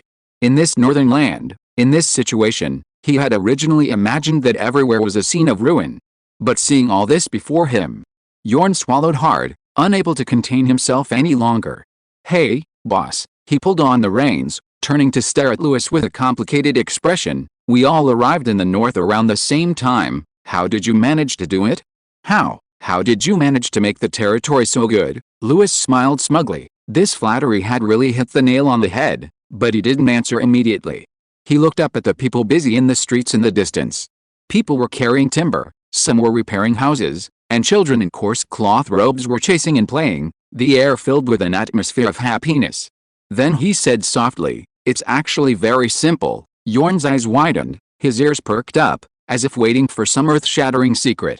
"Just treat the people as real people." Jorn, on his horse, his mouth slightly agape, was stunned. "That's it," Jorn snapped out of his daze, looking at Lewis with a complicated expression. Yet, Jorn's lips twitched slightly, and he remained speechless for a long time. This is too simple." Jorn felt that Lewis was spouting correct nonsense. But looking at everything around him in perfect order, he couldn't help but ponder the deeper meaning behind this nonsense. Amidst Jorn's astonishment, they rode forward slowly, and soon the castle gates came into view.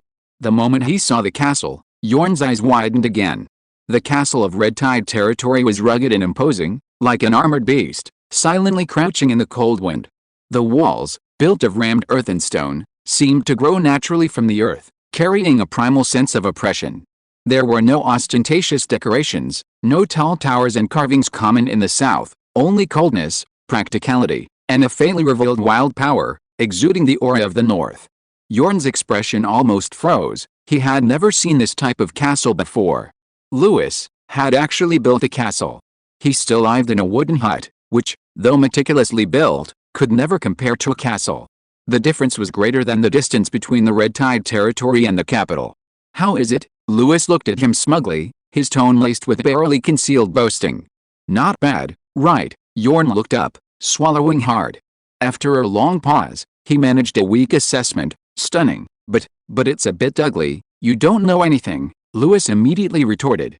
"This is hardcore industrial style." Jorn stared at the thick, massive cylinder, his lips twitching slightly. If this was industrial style, then his own bunch of dilapidated wooden huts were nothing short of rural art. Chapter 112 Hot Spring. After a satisfying meal, the two walked up the wide stone steps to the depths of the castle's first floor. Pushing open the heavy wooden door, a cloud of hot, white steam rushed out. Jorn instinctively stopped, his eyes fixed on the scene before him. It was a rugged yet fully equipped hot spring. Surrounded by rammed earth and stone bricks, it had no ornate decorations, only the most practical structure. The water was heated by natural geothermal energy, billowing with fine steam that filled the entire hall, and the faint gurgling sound of water could be heard. The air was filled with a faint mineral scent and a warm, moist atmosphere. Outside the castle, the wind was still howling in the cold, but inside it felt like another world. In a place like the north, to be able to soak in a hot spring, it was even more enviable than owning a gold mine. "Boss," Jorn exclaimed, taking off his coat, his tone full of envy, "your territory actually has such a wonderful place." Lewis stood to the side, smiling lazily. Just lucky," he casually brushed it off, but his face was full of undisguised smugness. Jorn had already stepped into the hot spring, almost groaning out in pleasure. This is what life is like." The warm spring water seeped into every inch of his frozen muscles, evaporating the chill little by little, warming even his bones. Although it couldn't compare to the ornately decorated, fragrant luxury bathhouses of the capital, The raw, rustic aroma of the hot spring had its own unique charm. If only I could soak in it every day. This is what life for a nobleman is like. Jorn leaned against the edge of the pool, half closing his eyes, almost snoring in comfort. Lewis glanced at Jorn and suddenly said, "Why don't you stay here this winter? Red Tide territory has plenty to eat and wear, and hot springs to soak in. Life is much better than where you are." Jorn was slightly taken aback. He gazed at the mist-shrouded stone hall, then at the neatly stacked firewood outside the pool, and at the steaming aroma wafting from the distant kitchen. It would be a lie to say he wasn't tempted. But he quickly gritted his teeth, suppressing the alluring thought. No, he shook his head, a resolute look in his eyes. I have my own territory to guard. Even if it's dilapidated and the house is crumbling, it's still my land. I'll have to get through the winter myself, and besides, so many people are waiting for me to protect them. Lewis looked at him with some surprise. It seemed that after 6 months of training, Jorn had indeed matured into a more reliable lord. After saying this, Jorn wiped his face, then coughed quickly, seemingly afraid the atmosphere would become too awkward, and changed the subject. Boss, are you now considered the new master of Snowpeak County? Lewis shrugged, lazily soaking in the water. Sort of, thanks to the governor's trust. Jorn advised, if you ask me, it's better to solidify your position as soon as possible, preferably with a ceremony. Although there's a tax exemption period after the war, the governor's power can still be used to some extent, right? If those old northern nobles really get involved, it'll be troublesome. Lewis sighed. Of course I've thought about it. But right now, winter is approaching, and it's the aftermath of the war. There aren't many territories in the entire north that can function normally. To put it bluntly, there aren't many nobles left. It's unlikely that we can put together a formal succession ceremony at this critical juncture. That's true, Jorn muttered somewhat dejectedly. Speaking of the nobles of Snowpeak County, Lewis suddenly remembered the 12 northern nobles who had been killed by the Snowswarm not long ago. Although their deaths had little to do with him, Lewis still casually wrote a letter reporting the matter to Duke Edmund. The Duke merely replied with a curt instruction, neither inquiring about details nor reprimanding him, simply assuring him that the vacancies would be filled by next spring. Like counting livestock, he showed utter indifference. Lewis's lips curled into a cold smile. It seemed Duke Edmund didn't care about these useless people at all. In that case, there was no need for him to be so restrained in his actions from now on. While Lewis was lost in thought, Jorn had already changed the subject. Hey, boss, I have a secret to tell you, he whispered, as if afraid someone would overhear him. My dad recently sent a message saying the Empire is preparing to expand the northern expedition. Lewis opened his eyes and raised an eyebrow. Expand the expedition? Yes, Jorn nodded. The Emperor plans to send another batch of noble sons, and this time, the scope is wider and the number is larger. I heard the selection criteria are much stricter than before. He paused, then lowered his voice and continued, those who can come this time won't be just any scoundrels. They must be direct descendants of their families. In addition, they must be elite knights, have at least one war experience record, and be able to lead a knightly force of at least 100 men. Jorn rolled his eyes. In other words, the Emperor is determined not to let those southern nobles send up useless people to fool people anymore. Lewis pondered what this information meant. Is the Emperor trying to weaken the power of the southern nobles? Otherwise, why has he been so frantically sending southern noble sons to the north all these years? Who knows? Jorn shrugged. Anyway, I think there's something fishy going on. Otherwise His Majesty the Emperor wouldn't be in such a hurry all these years. The two chatted quietly for a while, but because they had so little information, they couldn't come to any conclusions after much speculation. The only certainty was that a large number of new pioneering nobles would be arriving in the north from the south next spring. However, Lewis wasn't worried at all. Where there's a will, there's a way. Even if the Emperor was determined to speed things up and send batch after batch of so-called pioneering nobles, who knew what kind of people they would be?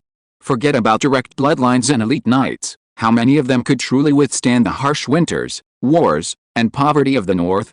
No matter how carefully they were selected, the sons of southern nobles were used to living off their wives, and those who could endure the hardships of the north were extremely rare. And even if they were truly the elite of the elite, so what?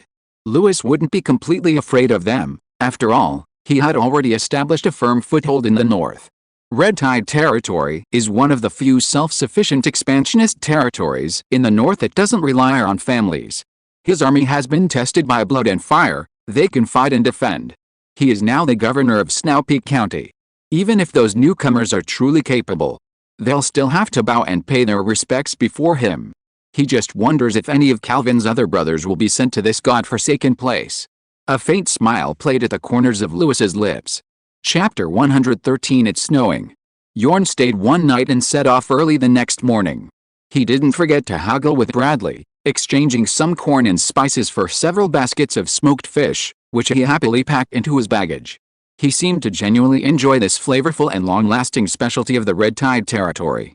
Before leaving, he waved casually and said to Lewis with a smile, "I'll come back next spring, and we'll bathe together then." The surrounding knights and soldiers were all trying not to laugh, their faces turning red.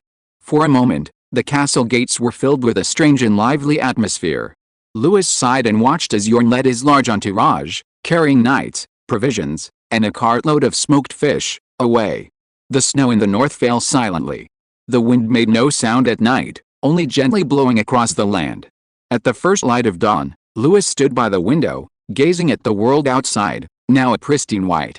A damp chill clung to the air, blanketing the villages, hillsides, and riverbanks of Red Tide territory with a thin layer of silver.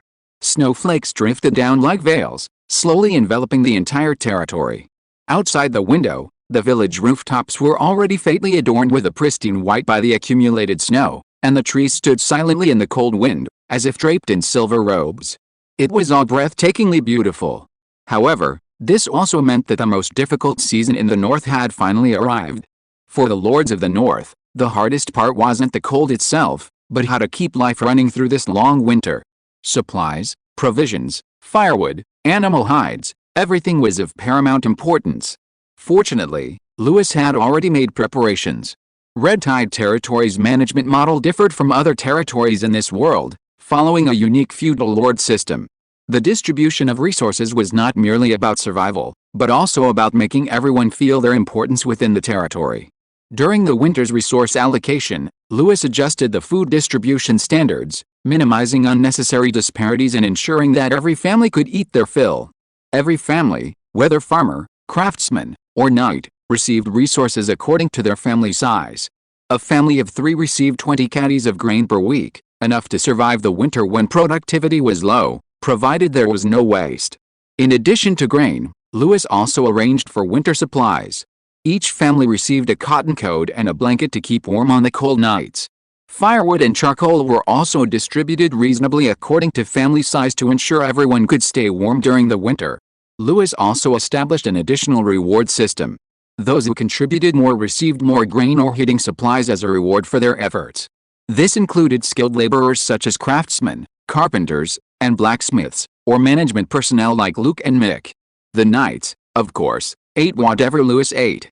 These extraordinary warriors responsible for protecting the Red Tide territory received special treatment. Through this fair distribution, Lewis not only ensured the smooth operation of the territory but also strengthened people's trust in him.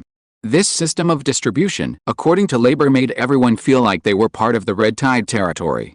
Even the lowest-ranking slave laborers felt their contributions were valuable, receiving sufficient winter supplies and not fearing abandonment. Thus, order was maintained in the Red Tide territory during winter. Today's task was to distribute cotton-padded clothes, blankets, firewood, and charcoal blocks, warming supplies. These were the most precious and vital life-saving items in this harsh winter.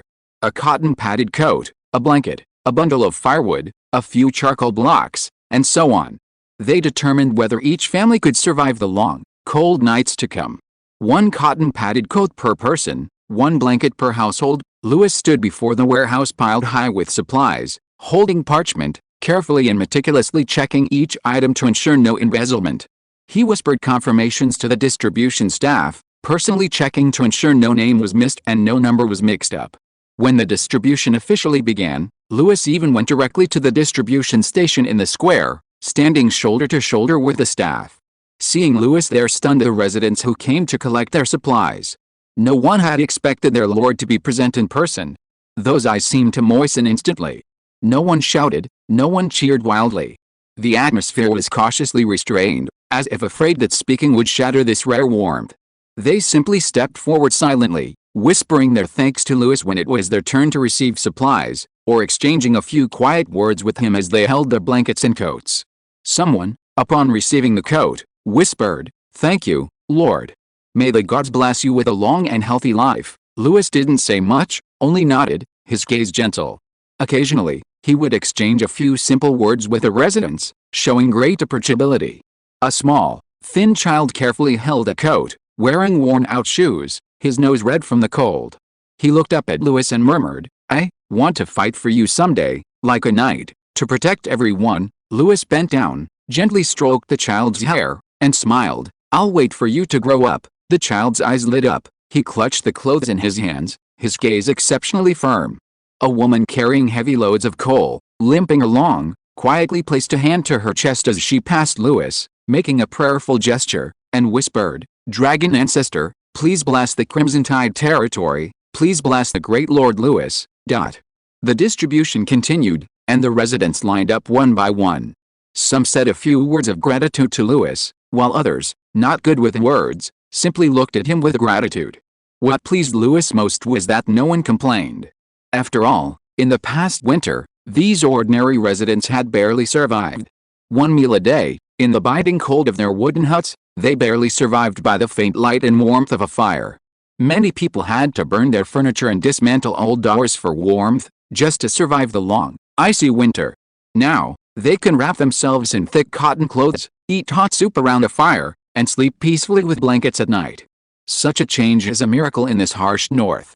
The residents know that without Louis, they would most likely have been buried by the snowstorm in the vast ice fields this winter. Chapter 114 Shocking Intelligence. The cold wind outside carried the biting chill unique to the north. When Louis awoke, the room was warm and cozy.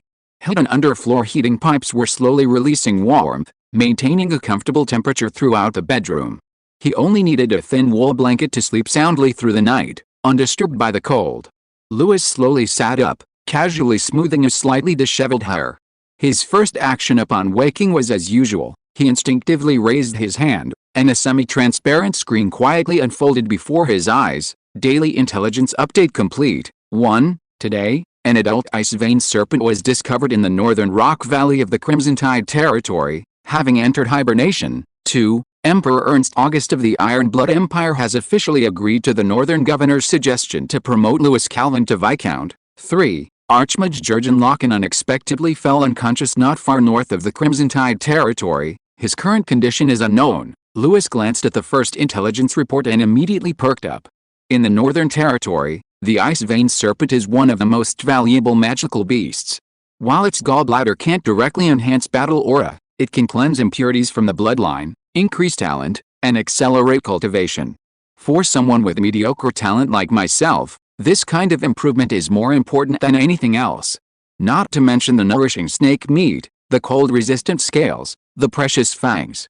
It can be said that the entire ice vein serpent is a treasure. However, under normal circumstances, hunting a mature ice vein serpent is no easy feat. A mature ice vein serpent, even when coiled up, has a body diameter the size of a sizable house, resembling a giant monster in the icy plains. Moreover, this magical beast's bloodline contains intense icy elements. A single breath can instantly freeze an opponent. Furthermore, their scales are as tough as cold iron, able to withstand most weapon attacks. Even with the current strength of the Crimson Tide territory, taking it down would come at an extremely heavy price. However, now, deep winter is approaching, and the ice vein serpent has entered hibernation. Extremely low alertness and slow reaction time, this was the perfect opportunity to strike. Louis clenched his fists, his eyes gleaming with barely suppressed excitement. If he missed this chance, who knew how many more years he'd have to wait? He had to seize it. Then Louis glanced at the second piece of intelligence, which excited him even more. He was confirmed to be promoted to Viscount. A wave of relief washed over Louis, and even the corners of his mouth couldn't help but curl into a slight smile. Although he had long known he had a great chance, in the north, personnel appointments and titles below Earl were practically just formalities once Governor Edmund's support was secured. That was theoretically true. But what made Louis uneasy was the Emperor's attitude. After all, he still carried the title of direct descendant of the Calvin family. As the son of the Emperor's current primary target, The fact that he was merely a county governor in the north might cause resentment in this autocratic emperor. Even if Duke Edmund strongly recommended him, all his efforts might be in vain. Thank goodness, it seems nothing unexpected happened. Louis breathed a sigh of relief. At this moment, he felt a heavy weight on his heart finally lifted. The third piece of intelligence left Louis speechless with shock. Jurgen Loken, the Archmage, was found unconscious in the northern part of the Crimson Tide territory. Holy crap! Archmage Jurgen, this name was practically confined to fairy tales and history books. Mages were an extremely rare profession in this world. Even as a nobleman, he had only seen them a few times within his own family, shrouded in mystery. Legend had it that 1,000 years ago, mages were numerous and active. But then, for unknown reasons, a massive witch hunt erupted. Since then, mages had almost completely disappeared from public view. Some said they had collectively hidden themselves deep in the mountains, while others were certain they had been extinct. Of course, mages had occasionally appeared throughout this 1,000-year history, but they were extremely rare. And now, a comatose archmage had appeared in the Crimson Tide territory. This was shocking enough. But what stirred Louis's heart even more was that name, Jurgen Loken. He had seen this name when studying imperial historical records, and it was very familiar to him. That was a legendary mage who followed the first emperor of the Ironblood Empire in battle, a figure from which, a full 400 years have passed.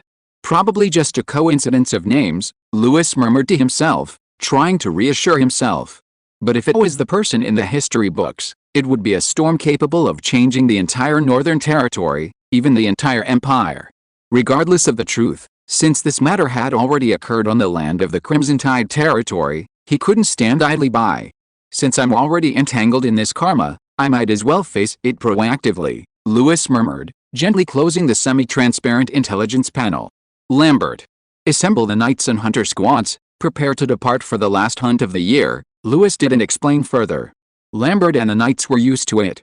Every so often, the Lord would impulsively go hunting, and each time, he would always find several magical beasts as prey.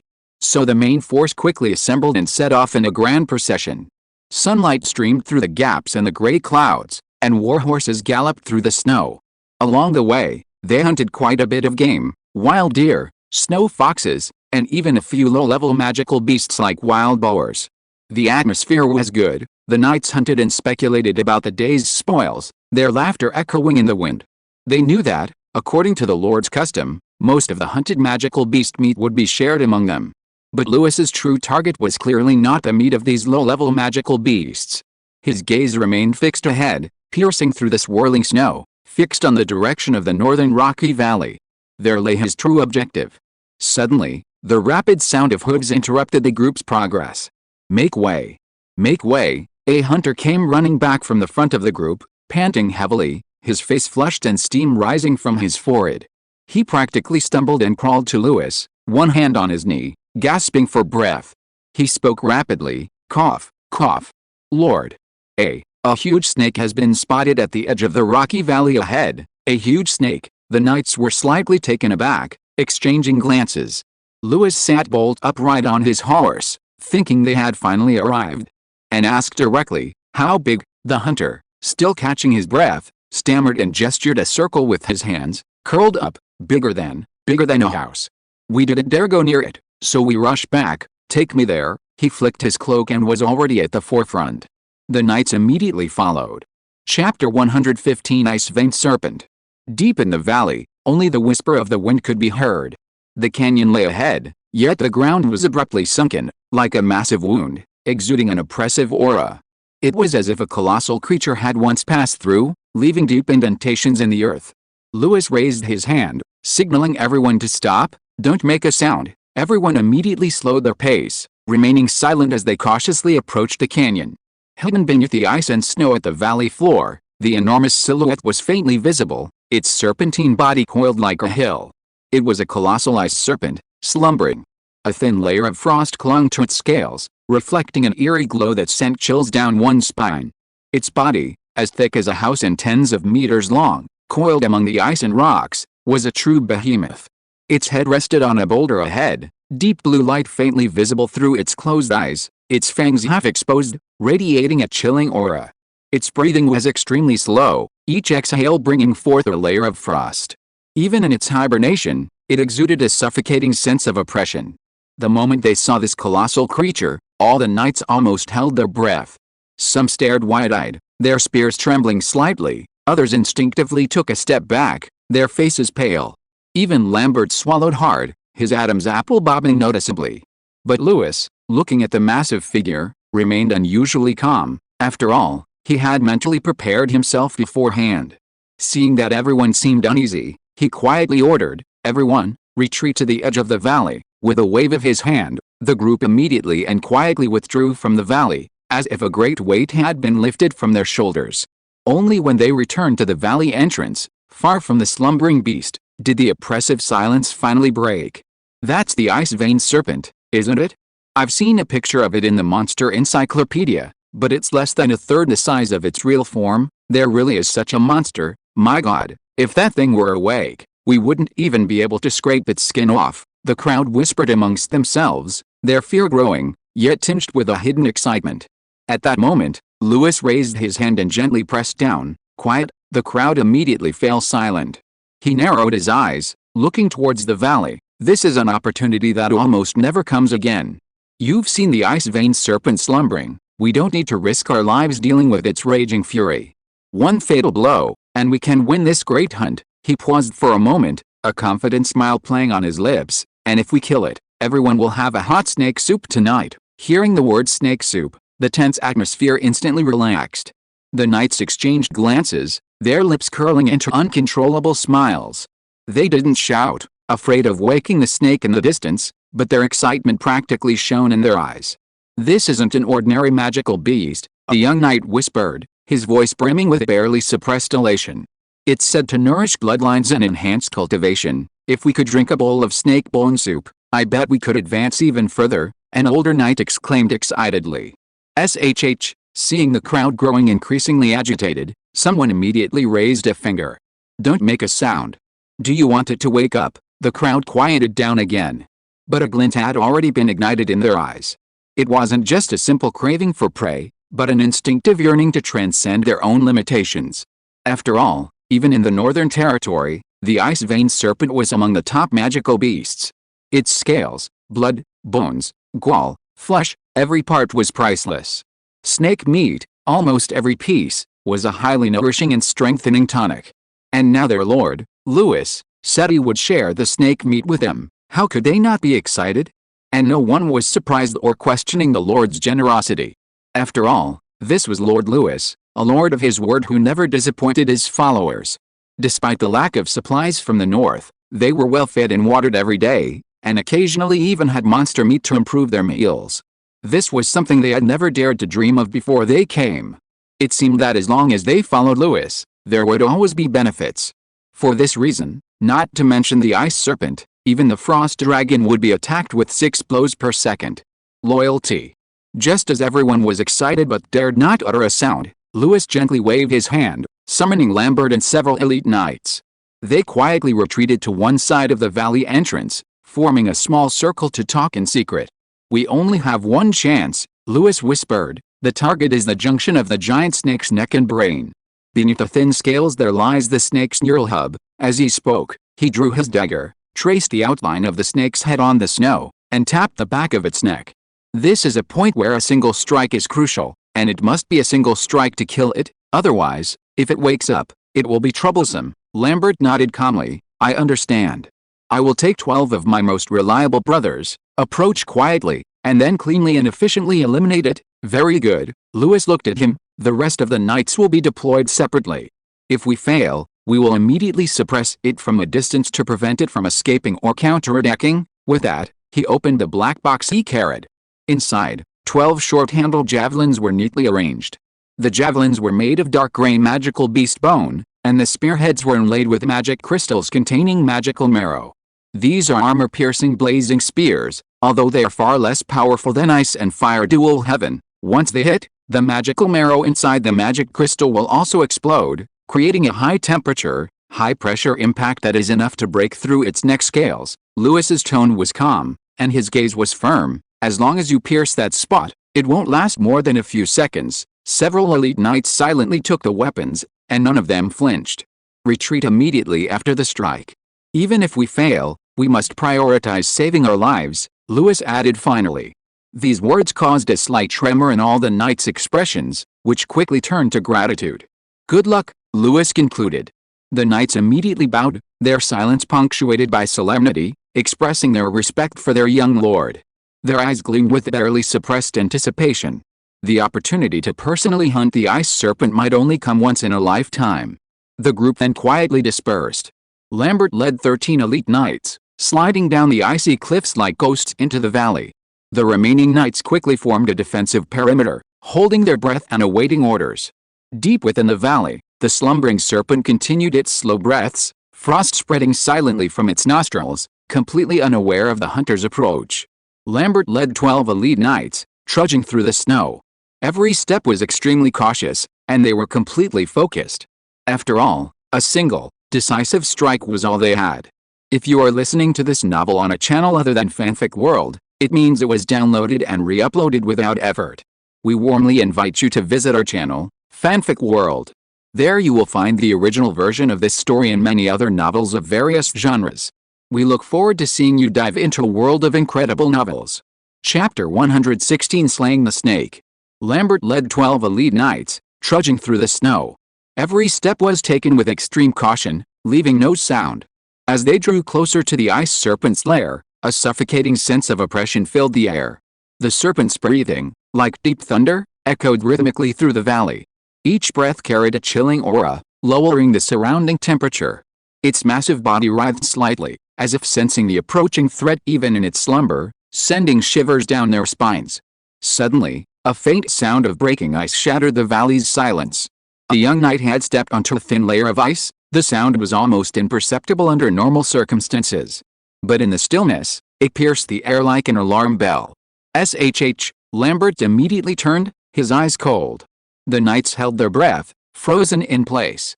Once he was certain the ice serpent hadn't noticed the faint sound, Lambert nodded slightly, signaling them to continue.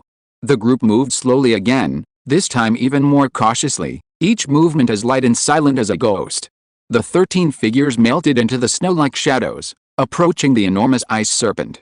Although they hadn't slowed their pace to avoid making any noise, their elite knightly speed was still several times faster than ordinary people. Before long, they reached their designated position. Lambert nodded slightly to Lewis, signaling everyone to be ready. At the valley entrance in the distance, Lewis's hand slowly descended, like a horn in the snowstorm, instantly reaching the eyes of every knight. Throw! The 13 knights moved almost simultaneously, their spears flying through the air. Each spear, accompanied by the resounding crack of air being torn apart, hurtled towards the ice serpent. Boom! The vulnerable spot on the ice serpent's neck suddenly exploded. The shockwave scattered ice shards and snowflakes. Massive scales rained down like a storm, the explosion deafening, as if the entire valley had boiled over in that instant. The colossal ice serpent, trembling violently, began to struggle, its massive body a desperate resistance against impending death. The entire valley shuddered from the serpent's struggle, even the rock walls cracking and creating towering waves. Retreat, Lambert shouted, but his voice was almost swallowed by the roar. All the knights immediately turned and fled. Several knights were grazed by flying ice shards, blood seeping through, but no one stopped. They all quickly moved away. The ice serpent opened its mouth and let out a piercing roar, its chill sweeping through like a storm, instantly freezing several sections of the rock wall. Its tail lashed violently in the air, almost sweeping everything away. But its movements grew slower and slower, eventually stiffening. In reality, its neck had already been completely blasted apart, its central nervous system destroyed, rendering it practically dead. These powerful counterattacks were merely the instinctive struggles of its dying moments. Finally, the ice serpent collapsed in the snowstorm. Its tail still twitched, but its life was gone. Its massive body lay silently in the snow, white smoke billowing around it. Since no one could confirm whether he was truly dead, the valley remained silent, the air heavy and oppressive, making it hard to breathe. After a while, several elite knights mustered their courage and stepped forward, cautiously approaching the corpse of the ice serpent. Every step was taken with extreme care, lest they disturb the remaining thread of that behemoth. They gently poked the serpent's scales with their long swords, their eyes fixed on the slightly trembling body. Reaching the serpent's head, they looked down into its cold eyes, confirming that the serpent's life signs had indeed completely vanished. Finally, he couldn't help but shout towards Lewis, "Lord Lewis! It's dead. It's lifeless." This shout instantly shattered the oppressive atmosphere. The knights erupted in cheers, their excitement bursting forth like a dam breaking. "Haha! We succeeded, it was so easy, it was so simple, I can't believe it." Joyful laughter and excited shouts echoed through the valley. Even Lambert's face showed a barely perceptible smile. Although he maintained his knightly composure, the pressure in his heart instantly dissipated. "I have accomplished my mission," Lambert bowed to Lewis. Lewis's face was calm, but his eyes gleamed with joy. "Lambert, well done." This terrifying behemoth was thus easily destroyed. But what no one saw was that Lewis had made thorough preparations before setting off.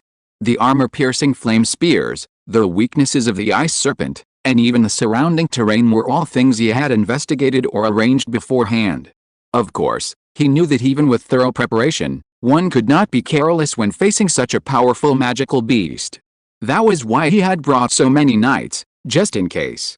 When the cheers gradually subsided, Lewis waved for everyone to calm down. "Now, begin dealing with its corpse." As soon as he finished speaking, the knights immediately got to work and began to divide the tasks. Most of the knights quickly examined the ice serpent's corpse, confirming that it no longer posed any threat to them. They began peeling the giant serpent's scales, cutting its flesh, and extracting its magic crystals and other useful parts. A small group of knights were responsible for cleaning up the surrounding environment to ensure no further avalanches or other accidents were triggered. The serpent's carcass was enormous, making its processing time-consuming and laborious, but none of this deterred the knights. They quickly dispersed and busied themselves with the task. The serpent's magic crystals contained powerful magic. Extracting them would not only bring immense resources to the territory, but also be extremely valuable alchemical materials, to be given to Hilko to see if he could make some more bombs.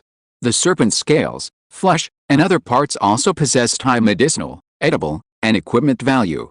In fact, the giant serpent gull was the most valuable to him. It was rumored to greatly purify blood and increase cultivation speed. Especially for someone like him with inherently flawed talents, it might bring unexpected breakthroughs. Seeing the gull carefully extracted, the knights meticulously wrapped it in leather and cloth to ensure its preservation. He finally breathed a sigh of relief and turned to Lambert, saying, "Send a few more knights with me to go north and take a look." Lambert didn't think much of it, assuming Lewis was just bored and wanted to go out for a stroll. He would never have guessed that Lewis actually wanted to go north specifically to find a legendary archmage. "All right, I'll go gather them right away," Lambert replied, turning and walking away. Chapter 117 The Dying Legendary Mage. Soft, white snow blanketed the hillsides, forests, and rocks, creating a silvery expanse between heaven and earth. The thick, soft snow beneath their feet was easily penetrated by horses, leaving hoofprints. Lewis and his party moved slowly. On the surface, they appeared to be casually strolling through the snowfield, like a relaxed walk after a hunt. But Lewis had secretly guided their direction. Their path led north of the archmage, as indicated by the intelligence system. Suddenly, a vanguard knight galloped back. "My lord, we've found an old man's corpse ahead, emaciated, and his wounds are strange." "A corpse?" Lewis frowned, his heart sinking. "Let's go see." This was wrong. The daily intelligence system clearly stated the old man was only unconscious, not dead. A short ride later, they saw the strange corpse the vanguard knight had described. A gaunt old man, draped in a tattered cloak, sat cross-legged in the snow, half-buried, like an ascetic. This figure bore absolutely no resemblance to the dashing, robe-sweeping archmage Loken that Lewis had seen in historical illustrations. Most striking was the area around his heart on his chest. There, a fist-sized crack emanated a dark, eerie light. The crack was slowly widening, the surrounding skin disintegrating, and black lines spreading outwards. "This isn't unconscious," Lewis muttered to himself, criticizing the system. "This looks like he's completely dead." Just as he was pondering whether the system was malfunctioning, the corpse's mouth moved slightly. "Ugh, up!" a knight exclaimed in surprise. "He's actually alive." The crowd exchanged bewildered glances, their expressions freezing instantly. How could someone in this state be alive? Lewis stood 5 meters away, shielding the others, and waved, "Go listen to what he's saying." A knight stepped forward, his ear close to the withered lips. His voice trembled slightly as he repeated, "He said, Tell St. John that someone has broken the primordial oath. Lewis was silent for a moment, a hint of doubt flashing in his eyes. St. John? That name. I feel like I've heard it somewhere before. He frowned slightly, deep in thought. The surrounding knights exchanged glances, completely unfamiliar with the name, struggling to comprehend this sudden information. But the next moment, a sudden change occurred. The dying figure suddenly opened his eyes. Gulp. Before anyone could react, an extremely suppressed groan erupted from the old man's throat, as if something was churning within his chest. Suddenly, whoosh, a dark purple energy wave burst forth from his mouth, accompanied by a piercing sonic boom, shooting towards Lewis 5 meters away. Watch out, Lambert roared, his figure flashing like lightning, his aura surging, the snow beneath his feet shattering. But it was too late. The breath attack came too fast, almost without warning. PFFT, the energy wave struck Lewis squarely between the eyebrows, producing a dull thud. His body jolted violently, as if struck by lightning, and he fell backward, crashing heavily onto the snow. Lord Lewis, Lambert's roar ripped through the snow, filled with uncontrollable shock and rage. After the energy wave was unleashed, the old man's eyes lost their last glimmer of light. The eerie, curse-like crack on his chest suddenly began to expand violently. Sizzle, sizzle, the crack spread wildly like a spiderweb, a dark purple light spreading along his flesh, as if some ancient and strange force was tearing him apart from within. The next second, his entire body was instantly engulfed. There was no explosion, no screams. He simply vanished silently before everyone's eyes. Only a tattered mage's robe remained, lying forlornly in the snow, slowly collapsing. It was as if this person had never belonged to this world from the very beginning. Lord Lewis, on the other side, all the knights, seeing Lewis fall, paled and rushed over. Lambert was the first to kneel, lifting him up. Are you all right? The others quickly gathered around, alert to their surroundings, the atmosphere tense. His consciousness sank into darkness, Lewis's brain seemingly ripped open by some force. Countless images flooded in like a tidal wave. He couldn't think, couldn't breathe, only being forcibly injected with these unfamiliar memories, images, and emotions. But this information surged past without lingering, and he could only grasp a few fragmented images, a black-haired youth, sitting quietly on a stone platform. Dozens of figures sat cross-legged around him, listening to his lecture. He spoke of some strange breathing technique, resembling yet unlike any imperial cultivation system, his breath seemingly resonating with the heavens and earth. The scene changed. A middle-aged man smiled in the firelight. He held an infant in his arms, his eyes lined with wrinkles. Another scene. 8 hazy figures surrounded an old man nailed to a stone slab. Their faces were indistinct, they chanted incantations, and their hands performed some kind of horrific ritualistic dismemberment. The old man's eyes remained open, seemingly, looking at Lewis. The scene collapsed, and the space of consciousness shattered like a mirror. Lewis's consciousness was violently thrown out of chaos by an irresistible force. He opened his eyes. Before him was a familiar gray-white ceiling with intersecting wooden beams. He was lying in a room in his own territory, the soft cushion beneath him slightly sunken, the air carrying a faint scent of herbs. The first thing he saw was a clean-cut face. It was Sif looking down at him, her white hair slightly disheveled, her eyes filled with surprise and unease. "Lewis, you're awake," she whispered, her voice trembling. Footsteps sounded around him. Bradley, Lambert, and others gathered around, their faces filled with worry and concern. Lewis blinked slowly, the fragments of memories still echoing in his mind. He was silent for a few seconds, then his expression suddenly hardened as he recalled his memories from before he lost consciousness. Archmage Loken, the purple energy wave, and the phrase "someone has broken the primal oath." His voice was slightly hoarse, yet calm. "Lambert, stay. The rest of you, leave." His tone wasn't harsh, but everyone understood it was a signal that a private conversation was needed. Sif hesitated, her face full of worry, but she bit her lip and nodded, rising to leave. Bradley glanced at Lambert, silently patted him on the shoulder, and followed him out. Only Lewis and Lambert remained in the room. Chapter 118 Primal Meditation. The door closed, and the room fell silent. Lambert stood by the bed, still looking uneasy, and asked, "Sir, how are you feeling? Is anything bothering you?" He had never seen Lewis in such a state, a gunshot wound between his eyebrows, lying flat on his back, his life hanging in the balance. To him, this was the most terrifying scene of his life, and he was filled with endless self-reproach. Lewis raised a hand to rub his temples, feeling that his body was perfectly normal. But deep in his mind, a heart-shaped mark had appeared. "It's probably nothing serious," he said in a low voice. "Tell me what happened." Lambert immediately reported everything he knew. "We were traveling north with you when our scouts found an old man lying in the snow. He had a strange crack in his chest. Then the old man was attacked by the crack in his chest and disintegrated, leaving only a robe. You were unconscious at the time, so we immediately brought you back for a checkup. Your body and aura were normal. I suspect you might have been cursed." Lambert briefly recounted what he had seen and heard, his expression full of worry.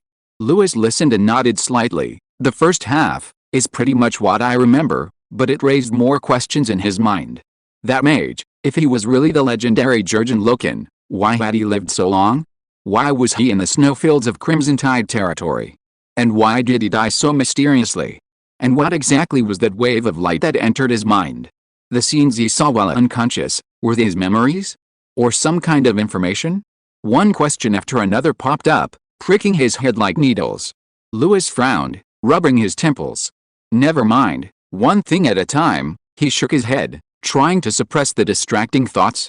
"Who knows about this?" He looked up at Lambert. Lambert nodded. "Many people saw you when you returned to the territory after you fainted. But regarding the magician, only a few knights who accompanied you know." "Keep quiet." Lewis's tone was calm, but unquestionable.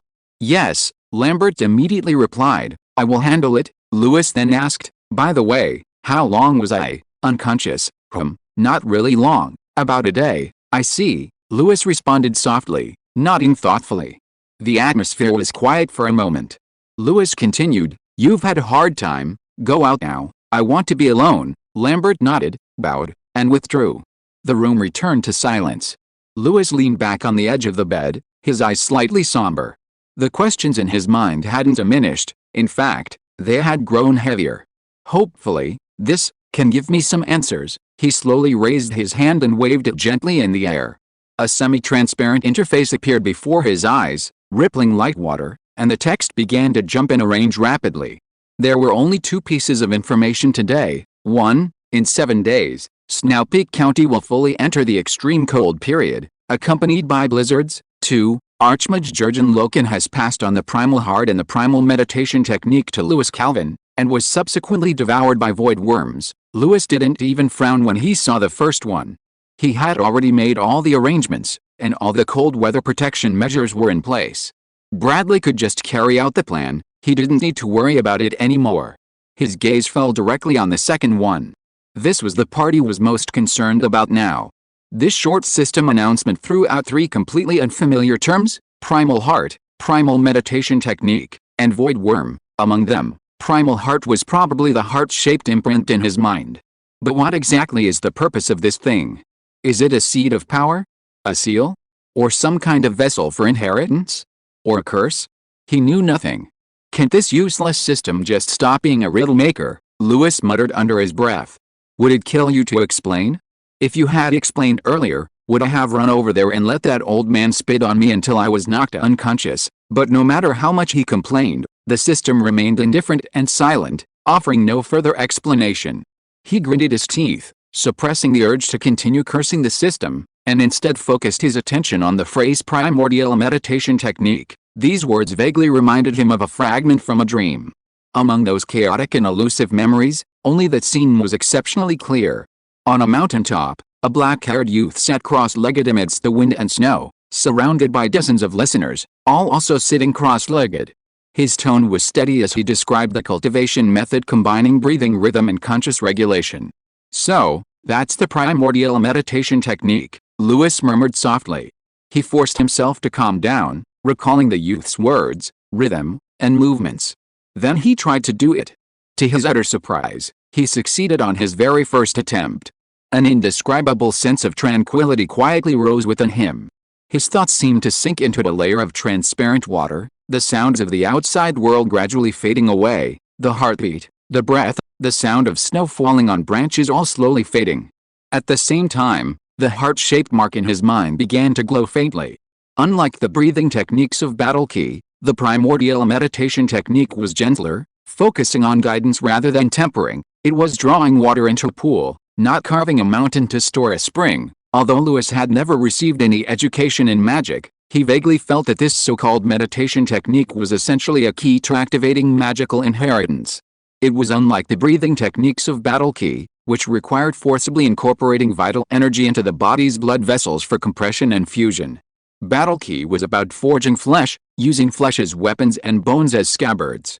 The practitioner used a special breathing rhythm to draw the vital energy of heaven and earth into the blood, which was then forged into a power system that ran throughout the body. But meditation was not like that. It was a method of spiritual guidance, like casting consciousness as a thread into the boundless tide of magic. Only when the mind was sufficiently focused and ethereal would the magic floating in the cracks of the world quietly approach. It wasn't a forced pull, but rather resonance. Once resonance was established, the magic would flow into consciousness like water, guided and shaped, ultimately becoming the foundation of the technique, the true source of magic. Lewis finally understood. Battle aura was power seized through the physical body. Meditation was power listened to through consciousness. These were two completely different paths, yet they shared a striking similarity in the initial layer of harmony between breath and intention. Lewis pondered. Perhaps they were originally techniques of the same origin, only later diverging and following different evolutionary paths, so Lewis made a decision. From now on, in addition to practicing the tidal battle aura technique daily, he would also set aside time to cultivate the primal meditation technique. Perhaps he could truly embark on the path of dual cultivation. Perhaps one day, he will not only be able to charge into battle with his sword, but also summon thunder and fire with a wave of his hand, becoming a Gandalf from another world. Chapter 119. It was just a fall. Outside Lewis's room, Bradley, Sif, Lambert, and several bodyguards waited anxiously. Although they had seen Lewis awaken, such a sudden situation, even if he was awake, couldn't completely dispel their worries. They exchanged glances, but wisely refrained from barging in, remaining at the door. Fortunately, they didn't have to wait long. About half an hour later, the door clicked open. Lewis walked out slowly, still somewhat tired and pale, but otherwise appearing as usual. The group rushed forward. "Lord Lewis, how are you feeling? What happened? Is anything wrong?" He waved his hand, his tone as calm as ever. "Nothing serious. I guess. I just lost focus, tripped, and passed out." A hush fell over the room. Lambert's lips twitched. He wanted to say something, but swallowed his words. Sif gave him a "do you think I believe that, look?" Finally, Bradley sighed. "Anyway, it's good that you're safe, sir." "Bradley, prepare a banquet tonight," Lewis continued. "Use the meat of that ice-veined giant serpent. Invite all the knights, let them eat as much as they can." Bradley hesitated. "Sir, you just woke up. Your body..." "I'm fine," Lewis interrupted him calmly. "Besides, I already promised them I'd hold a banquet with this serpent's meat." He paused, his voice lowering slightly. "Besides, news of my sudden fainting has surely spread. Rather than let them speculate, it's better to show myself to everyone." Bradley was silent for a moment, then finally nodded. "Understood, I'll arrange it right away." Lewis turned around and casually added, "Oh, and every morning, cut off a piece of the serpent's skull and make soup for me." "Yes, sir, this kind of thing that could improve one's bloodline." Lewis wouldn't be so generous as to share it casually. He wanted to see how much these serpent gulls could improve his bloodline. Seeing that Lewis's expression was normal, everyone breathed a sigh of relief and dispersed to their posts. Only Sif stood motionless at the door. Lewis noticed her, took a few steps closer, and smiled teasingly. "What, you're not worried about me, are you?" Sif seemed to have been suddenly exposed, her cheeks flushing red.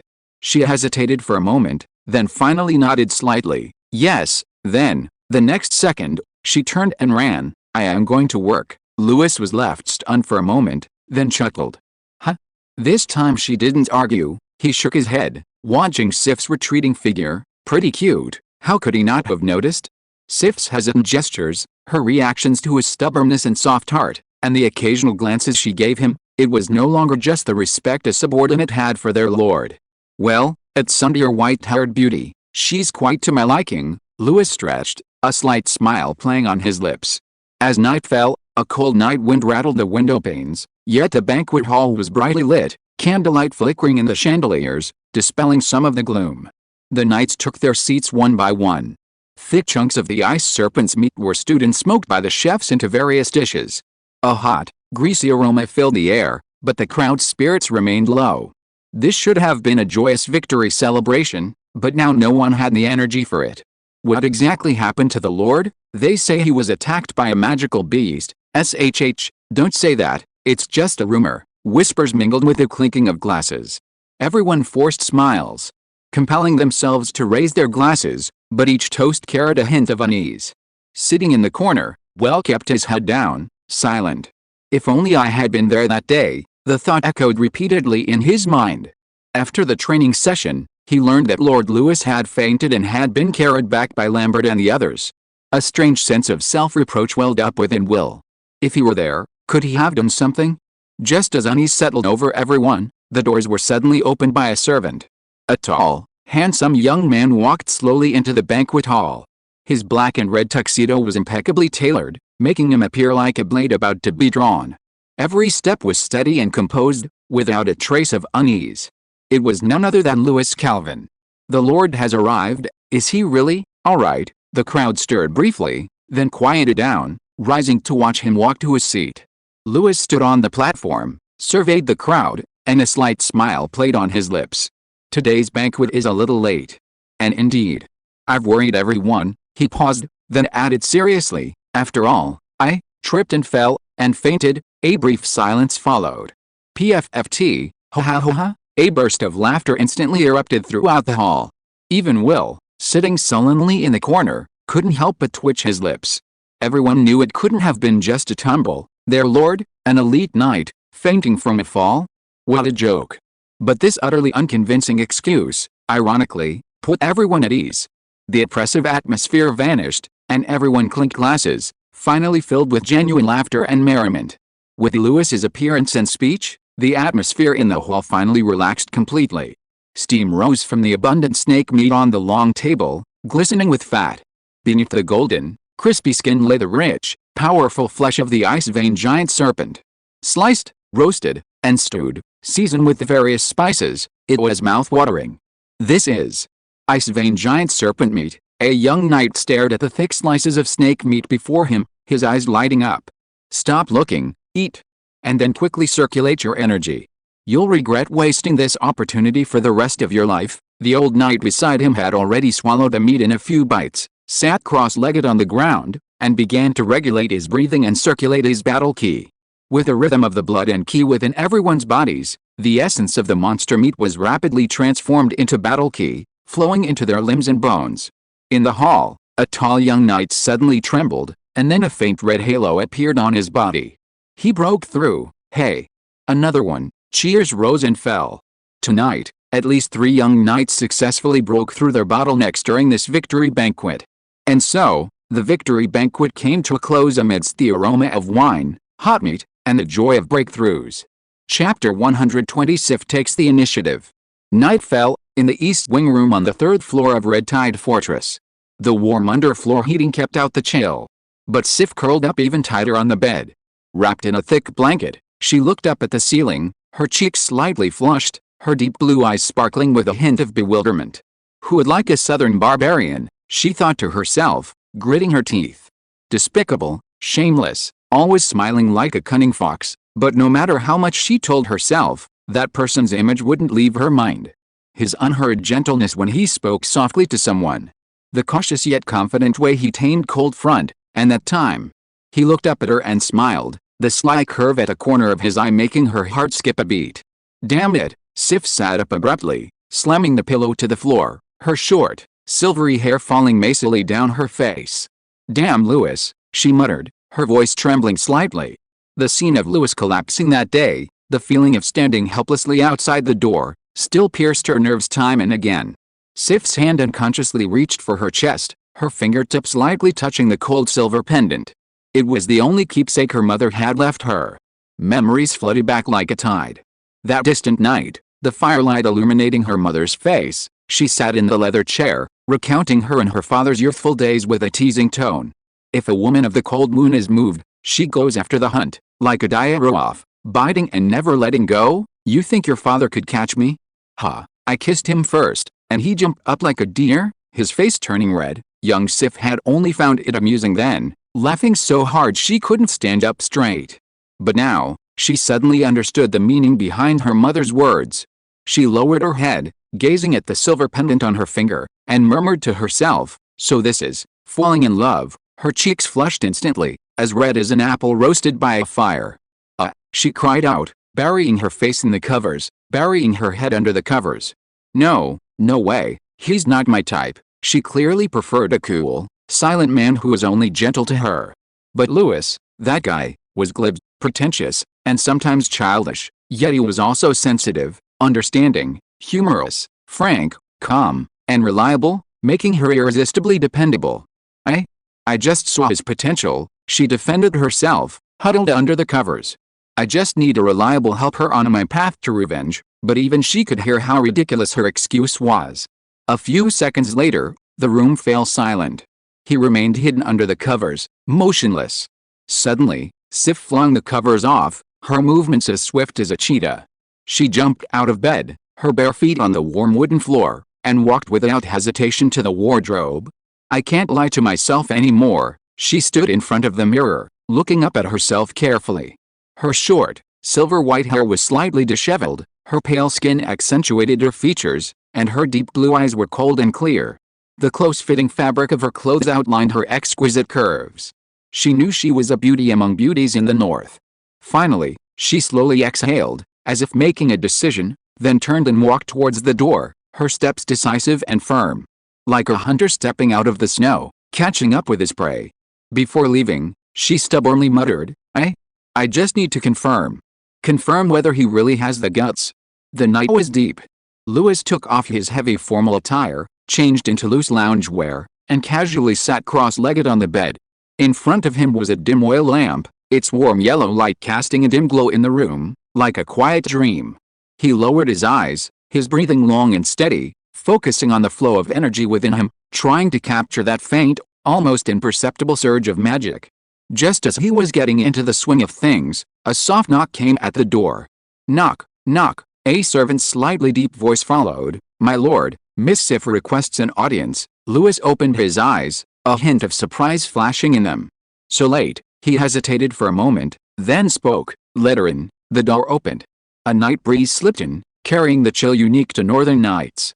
Sif was wrapped in a heavy cloak, her short, silvery hair gleaming slightly in the firelight, her cheeks flushed a faint red from the cold night air, her breathing slightly rapid, as if she had run all the way there.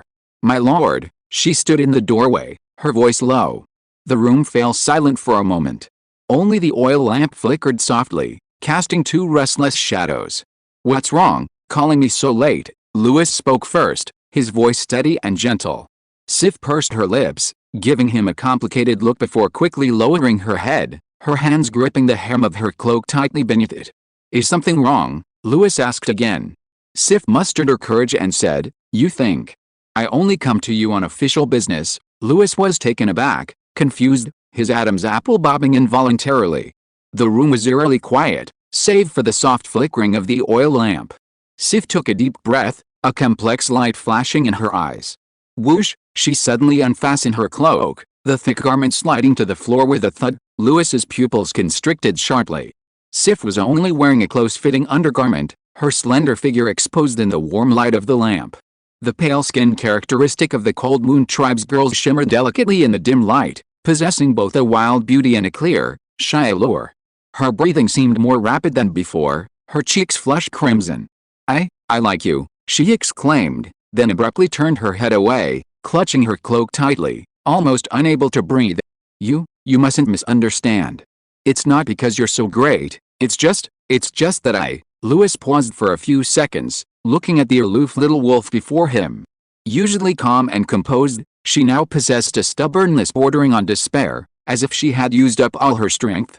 A smile unconsciously crept onto his lips. So, are you sure you didn't come here to urge me for the winter supplies list? Sif's already flushed face instantly turned even redder. She snorted coldly, glaring at him. I really regret not bringing the wolf in today. Let it bite you, and see if you can still laugh. Louis chuckled, finally standing up from the bed, his gaze gradually becoming serious. Then, Little White, he spoke slowly, his eyes deepening. You came here today wanting my response. Sif took a deep breath, a stubborn blush on her face, but her steps didn't falter. I came to tell you, she gritted her teeth, her voice lowering, I'm not the kind of person who waits for others to slowly come to their senses. If you do nothing, then I'll leave. And then you'll never see me again. Lewis looked at her stubborn expression, his heart warming. He chuckled softly, the playfulness in his eyes completely gone. He took a step forward, slowly raising his hand, his fingertips lightly touching the stray silver hair behind her ear. Sif, they were almost touching, each able to hear the other's rapid breathing. She didn't pull away, instead, she instinctively held her breath, her eyes darting away yet stubbornly holding her chin up. Idiot, she murmured, her voice trembling. Lewis's voice carried a hint of amusement, low but exceptionally gentle. He slowly pulled her into his arms, his hands gently encircling her slender waist. He lowered his head close to her ear, his tone slightly amused. Actually, I've liked you too, for a long time. Then, he lowered his head and kissed her. The kiss was slow but firm, leaving no room for retreat. It was as if a long-suppressed emotion was finally being poured out without reservation. Sif's eyes widened, her body trembling slightly. She had never imagined that Lewis would kiss her so directly. But soon, she closed her eyes and returned the kiss, trembling.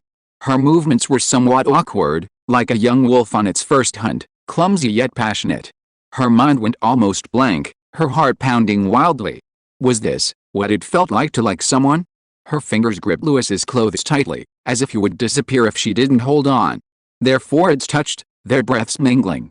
I was the one who came first, Sif complained softly, her voice still panting, her earlobes red as if they were about to bleed. But how did it become you taking the initiative? Lewis chuckled softly, reaching out to pull her closer, with a force that brooked no refusal, and lifted her to sit on the edge of the bed. You know, his voice was low and hoarse, carrying a suppressed emotion, what does the next step mean? Sif's heart pounded as if it would burst from her chest, her cheeks burning. She bit her lip, her eyes flickering, but she didn't back down. It means I won't run away anymore. His voice was resolute, small yet crystal clear. Sif leaned close to Lewis's ear, her azure eyes gleaming. It also means, her lips brushed against Lewis's earlobe, her breath trembling slightly, that you won't be able to escape either. The air fell silent, leaving only the increasingly rapid beating of their hearts. The fire flickered gently, its light dancing on the wall, illuminating their close silhouettes. At that moment, the chill of the north vanished. Only their body heat, their burning breaths, and the emotions that could no longer be hidden remained. They finally stopped testing each other with words, exchanging their long-suppressed feelings with a most real touch, the closest distance between them. The bed curtain slowly fell, shutting out everything from the outside world. No matter how cold the wind and snow are in the north tonight, they can't melt the warmth that's quietly rising inside this room. Chapter 121 Sif's Decision. The embers of the fire still flickered, casting long, slanted shadows. Sif curled up in the thick blankets, lying on her side, quietly watching the sleeping man beside her. Lewis's breathing was steady, his brow relaxed, his sleeping face so handsome it was unlike the nobleman who always seemed to harbor hidden thoughts. His black hair was slightly disheveled, clinging to his forehead, his long eyelashes casting faint shadows in the firelight. His youthful appearance in his sleep was breathtaking.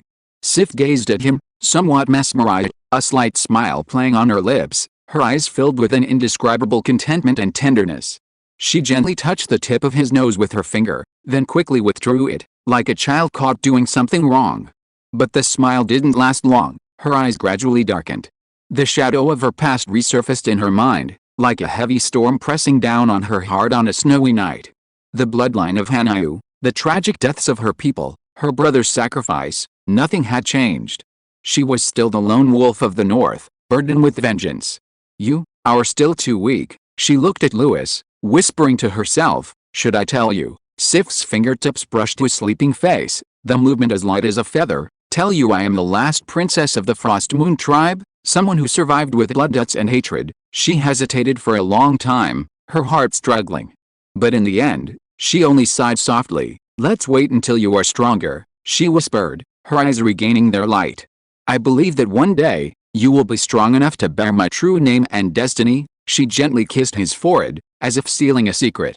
Good night, Lewis. Then Sif closed her eyes, leaning against Lewis's side, like a snow wolf that had finally found its roost. In the red-tide fortress office, The fire burned brightly, warm and peaceful. Outside the window, the cold wind howled, foreshadowing the first snowfall, but inside, it was as gentle as another world. Bradley stood straight, his thick boots clicking on the carpet, a few frosty specks clinging to his cloak. As he flipped through the briefing in his hand, he reported to Lewis, who sat at the head of the table. Reporting to the Lord, as of yesterday evening, the fourth batch of winter supplies at Red Rock Warehouse has been fully packaged. His voice was steady and powerful, with a slight southern accent. As per your instructions, the distribution of supplies to all residents of Red Tide territory has been completed. The personnel remaining at each workshop and watchtower have also received double the food rations and heating supplies, including limited supplies of winter clothing and boots. The first round of harvesting of fast-growing vegetables in the heated greenhouses has been completed, totaling 67 baskets, enough to provide nutritional supplements before the snow falls. In addition, the construction of the winter fishing grounds has been initially completed, and some under-ice fishing nets have been put into use. Fishing tests show that they can reliably produce about 30 soft-shelled turtles per day. His tone became increasingly clear and organized, but he did not notice that behind the large table, Lewis, whose face remained upright and serious, was quietly making some small movements with his hands. Lewis's left arm rested casually on the side of the chair, his fingers nonchalantly resting on Sif's leg beside him, his fingertips slowly tracing the warm lines through her tight black trousers. Sif, who had been sitting silently beside him, listening to the report, suddenly tensed. She abruptly turned her head to look at him, her deep blue eyes widening, her cheeks instantly flushing a bright red. But she didn't pull away. She only lightly bit her lip and suddenly pinched Lewis's palm with her fingers. Lewis showed no sign of stopping, continuing to slowly trace the curve of her outer thigh. A look of shame and anger appeared on Sif's face, mixed with helplessness, and even a hint of unspoken pleasure. She subtly shifted her body, as if trying to escape, or perhaps deliberately letting him touch her more clearly. In addition, the last batch of grain purchased from the south has entered the north. Bradley continued reading the summary report in his hands, his expression as calm and experienced as ever. Although his voice was calm and even, his worldly wise eyes subtly swept over the two people sitting at the table. After all, he also lived on the third floor of the castle. How could he not notice the progress between the two? To be honest, in this world, it was normal for young lords to have several concubines by now, and Lewis had only just warmed up one, which was already considered slow. However, composure and restraint were always the young lord's style. Bradley didn't say anything more, simply continuing to report dutifully. In short, the residents of Red Tide territory have enjoyed an unprecedentedly stable and abundant quality of life this winter. A rare hint of satisfaction crept into his voice. The vast majority of residents will not only survive the winter but will also live quite comfortably. The situation in the other 4 new territories is slightly worse. Although supplies and resources are being continuously allocated, their foundations are still weak, especially in Fur territory, which previously experienced an epidemic. Bradley looked up at Lewis. However, with the support of Red Tide territory and the model you've established, even in the worst-case scenario, I expect to at least ensure that most residents survive this winter. He paused, his tone brimming with undisguised pride. This is an achievement that other northern territories can hardly match. You should know that this year, the North is likely to lose more than half its population. Many places can't even afford to save them, especially since the war just ended this year. The death toll will only be higher, not lower. A moment of heaviness filled the air. Behind the table, Lewis withdrew his fingers from Sif's thigh, his face regaining its calm and serious expression. He paused for a moment, not continuing Bradley's topic. After all, he wasn't a god and couldn't save so many people. All he could do was minimize the deaths in his territory. So he changed the subject, asking, "What's the current status of the greenhouses?" Bradley immediately flipped through the data and replied, "The first batch consisted of 5 greenhouses, each about 200 square meters. After the success of the first greenhouse, Agricultural Officer Mick immediately organized an expansion. In the past 30 days, 12 more have been added, bringing the total to 17, with a total area of approximately 3,400 square meters. We can build more," Lewis said calmly. "Not only will it supplement the winter vegetable supply, but we can also try cultivating some medicinal herbs. Fresh green vegetables can also effectively prevent scurvy, which is especially important in the cold winter." "Very good," Bradley nodded. "I will arrange it immediately." The two exchanged information quickly and efficiently. On the other side of the table, Sif pretended to listen attentively, but her eyes kept sneaking glances at Lewis. Her cheeks were still slightly flushed, and her heartbeat seemed not to have completely calmed down. Chapter 122 Turtle Charm. An indescribable odor permeated the laboratory. It was a mixture of urine, burnt herbal residue, and other miscellaneous smells, creating a uniquely infernal stench. Scattered on the floor were fragments of herbs, overturned medicine bottles, and traces of dried, unidentified liquid. Pale yellow steam floated in the air, carrying a damp, ambiguous temperature. Hilko, wearing gloves and covering his nose, wore a look of utter despair. Tisk, this is unbelievable. I'm a genius alchemy apprentice recognized by the Emerald Federation, a future grand alchemist, and what do I get? Now I'm here refining turtle urine. His face was filled with resentment, yet he had no choice but to undertake this arduous task. A few weeks ago, the seemingly gentle but actually perverted Lord Lewis had personally issued this bizarre experimental order: concoct a potion that can soothe the agitated male turtle and induce a mild fever through its mating instincts. Upon hearing this task, Hilko's first thought was, has this guy lost his mind? Is this what great alchemy is for? But Lewis carefully explained the importance of the drug. Winter is coming soon. Red Tide territory can hold on thanks to its geothermal heat, but what about the places outside? No geothermal heat, no resources, and that little bit of firewood for heating is completely useless, so Hilko had no choice but to grit his teeth and try 7 rounds of failures. Either the pot exploded, or the table burned through, and once he almost blew up the lab. Until yesterday, he finally extracted a slightly smoky element from countless female turtle droppings. He used female turtle urine as the main ingredient, combined with several common but difficult to mix herbs, and finally, through a complex extraction and neutralization process, he simulated the estrous hormones of female fireback turtles, mixed with a trace amount of sedatives. It could both trigger the male turtles' mating instincts to generate heat without depleting their vitality, and also soften their terrible aggression.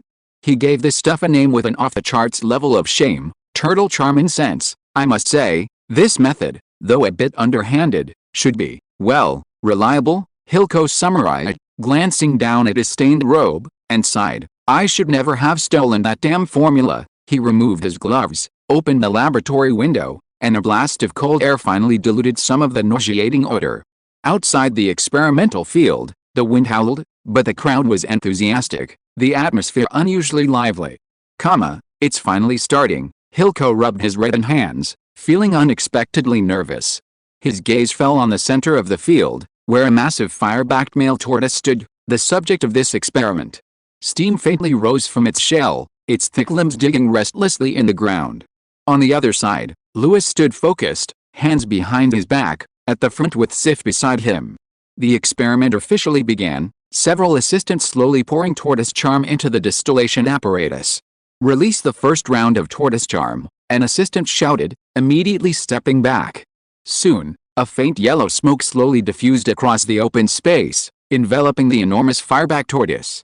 A subtle odor instantly filled the air, a mixture of fishy, pungent, and strange herbal notes, enough to make one wrinkle their nose.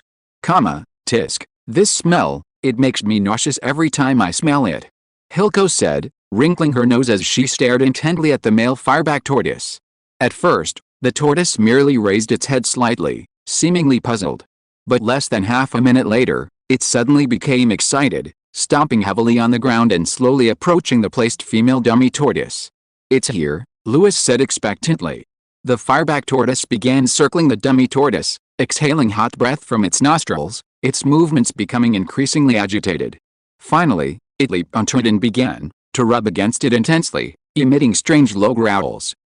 Sif covered her eyes, her cheeks burning red, but she couldn't help but peek through her fingers at the strange scene. Then, she secretly turned her head and glanced at Lewis out of the corner of her eye. But his face remained completely expressionless, utterly oblivious to the blush-inducing scene, as if he were merely staring at an ordinary rock.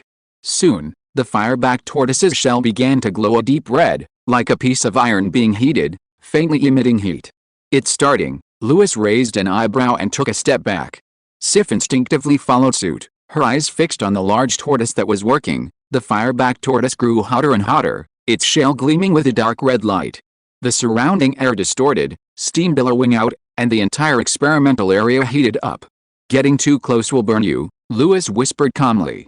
The fireback tortoise's core temperature could reach 70 or 80 degrees Celsius. The effect was quite good. Sif bit her lip and nodded. Second contact, the experimenter added a little more of the agent. This time, the male tortoise was noticeably more docile, not becoming agitated after the rubbing, but quietly lying down.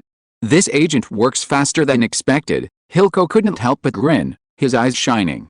After the third release of the turtle charm incense, the frequency of steam release from the fireback tortoise noticeably decreased, and the heat released was also less intense. "The gentleness is indeed improving," Lewis nodded slightly, a hint of satisfaction flashing in his eyes. He whispered, "Try again, confirm if it allows close inspection." The night experimenter, imbued with the battle aura, slowly approached. The tortoise merely swayed slightly, making no aggressive move. The experiment was a success. "Very good, this experiment was a great success." Lewis turned, his gaze falling on Hilko, who was smirking in the crowd, and called out, "Hilko, present." Hilko immediately straightened up, his expression full of anticipation. "Here's a reward of 100 gold coins." Lewis took a heavy purse from the knight and casually tossed it over. "Ah, so heavy." Hilko almost dropped it, quickly saying, "My lord is wise. The lord is generous." "Ha ha ha, I'm rich this time." "Complained?" "What complained?" He'd forgotten all about it. "It smells so good." After just a few days of intensive training, the 12 male fireback turtles of the Crimson Tide territory were finally tamed and adapted. The Crimson Tide territory's beast taming night team quickly assembled, and the 12 tamed male fireback turtles lined up, their deep red shells shimmering with a faint warmth in the cold wind. According to the plan, 3 turtles will be assigned to each of the 4 new vassal territories. "They must arrive before the harsh winter," Lewis ordered. "Yes, sir." The knights responded crisply and began loading the fireback turtles onto specially made transport racks of cold iron. Their heavy bodies and slow movements meant that even tamed, these behemoths were still quite a handful. According to the plan, each fireback turtles in each territory would be centrally heated during cold waves to maintain a warm environment for 3 to 5 days. Once the energy blocks on their backs were depleted, they would be immediately sent back to the Crimson Tide territory for reheating, and then new turtles would be sent to take their place. Although the method was somewhat clumsy, it was the optimal solution for the time being. "What a hassle," Sif couldn't help but sigh softly. Lewis stared at the turtles for a long time and said, "They can save quite a few lives, but there are still too few of them. Transportation is troublesome, and they are not breeding actively. Next year, we must increase our breeding efforts." If you are listening to this novel on a channel other than Fanfic World, it means it was downloaded and re-uploaded without effort. We warmly invite you to visit our channel, Fanfic World. There you will find the original version of this story and many other novels of various genres. We look forward to seeing you dive into a world of incredible novels. Chapter 123 Winter Grain Production. After observing the turtle-scented experiment, Lewis turned to leave the experimental field. He had just taken a step when he glanced back and saw Sif, her face flushed, still standing there, intently watching the male fireback turtle rub against the back of the artificial female turtle. Lewis couldn't help but chuckle. "All right, have you seen enough? I have to inspect the greenhouses in the agricultural area later. You should come along and broaden your horizons." "Huh?" Sif snapped back to reality, her face turning bright red to her neck as she hurriedly said, I wasn't watching," but her flustered appearance made it seem like she was trying too hard to deny it. Okay, Lewis waved his hand with a laugh. "Let's just pretend you weren't watching," Sif muttered softly. "I wasn't watching anyway." In the cold wind, the two rode their horses towards the agricultural greenhouses. The outlines of a dozen or so greenhouses were already appearing in the gray sky, like warm hills rising from the snow. As she approached, Sif smelled a warm, damp earthy scent, along with a faint, vegetal aroma. In this cold world, the smell seemed surreal, as if it had escaped from another season. The greenhouses were neatly arranged, 17 in total, each clearly numbered. They were tightly wrapped in animal hides and linen, with wisps of heat seeping through the gaps, like gentle breathing. Lewis stopped in front of the nearest one and lifted the curtain. "Come, take a look." A wave of warmth instantly rushed out, as if stepping from the dead of winter into early spring. Inside, the greenhouse was lush and green, with rows of lettuce standing tall and glistening with moisture. Further in, the leaves of winter radishes unfurled, their stems bulging and plump, as if proudly showing off. Sif blinked, noticing rings of silvery white material wrapped around the greenhouse walls, like rough ribbons, shimmering slightly. "What's this?" she asked, looking up with a hint of confusion. "A reflective layer," Lewis said simply. Sif looked closely and noticed that not only the outer layer, but also several polished stone slabs against the walls inside the shed, almost reflecting a person's image. Even the linen in the corner was studded with fine silver cloth, faintly shimmering in the dim light. As long as there's a sliver of light during the day, these can bring it all in, without wasting a single drop, Lewis explained casually, then pointed to several shimmering mineral stones hanging from the ceiling. "These are mid-grade light stones bought through the Merchant Guild. They even made the entire shed into a reflective structure, so it works as long as a little sunlight shines in." Sif knew this must have been Lewis's idea, because his mind was always full of strange but very useful things. She crouched down and gently touched the tender green leaf with her fingertips. Her fingers still carried the chill of the outside, but what she touched was a clear, living warmth. "In this weather," she murmured softly, a hint of disbelief in her eyes, "you can actually grow vegetables." Lewis was also surprised. He had only suggested an idea, and Mick had executed it so well.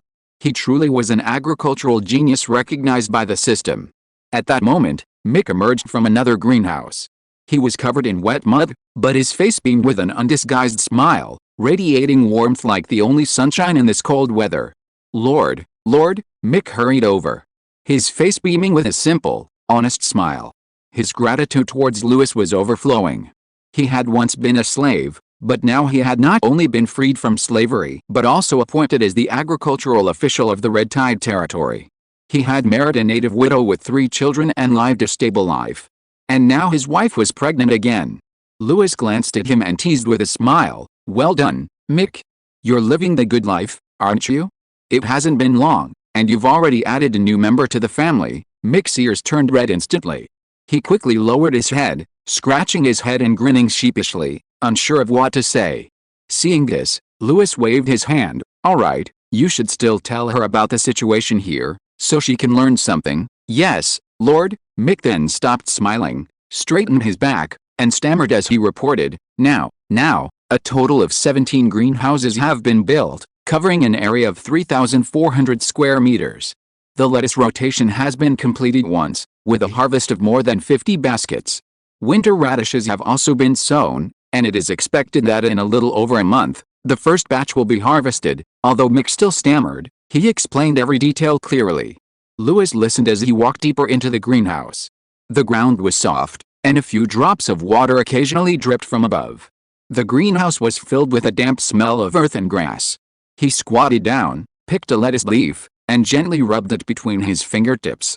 The tender leaf was crisp and full of juice.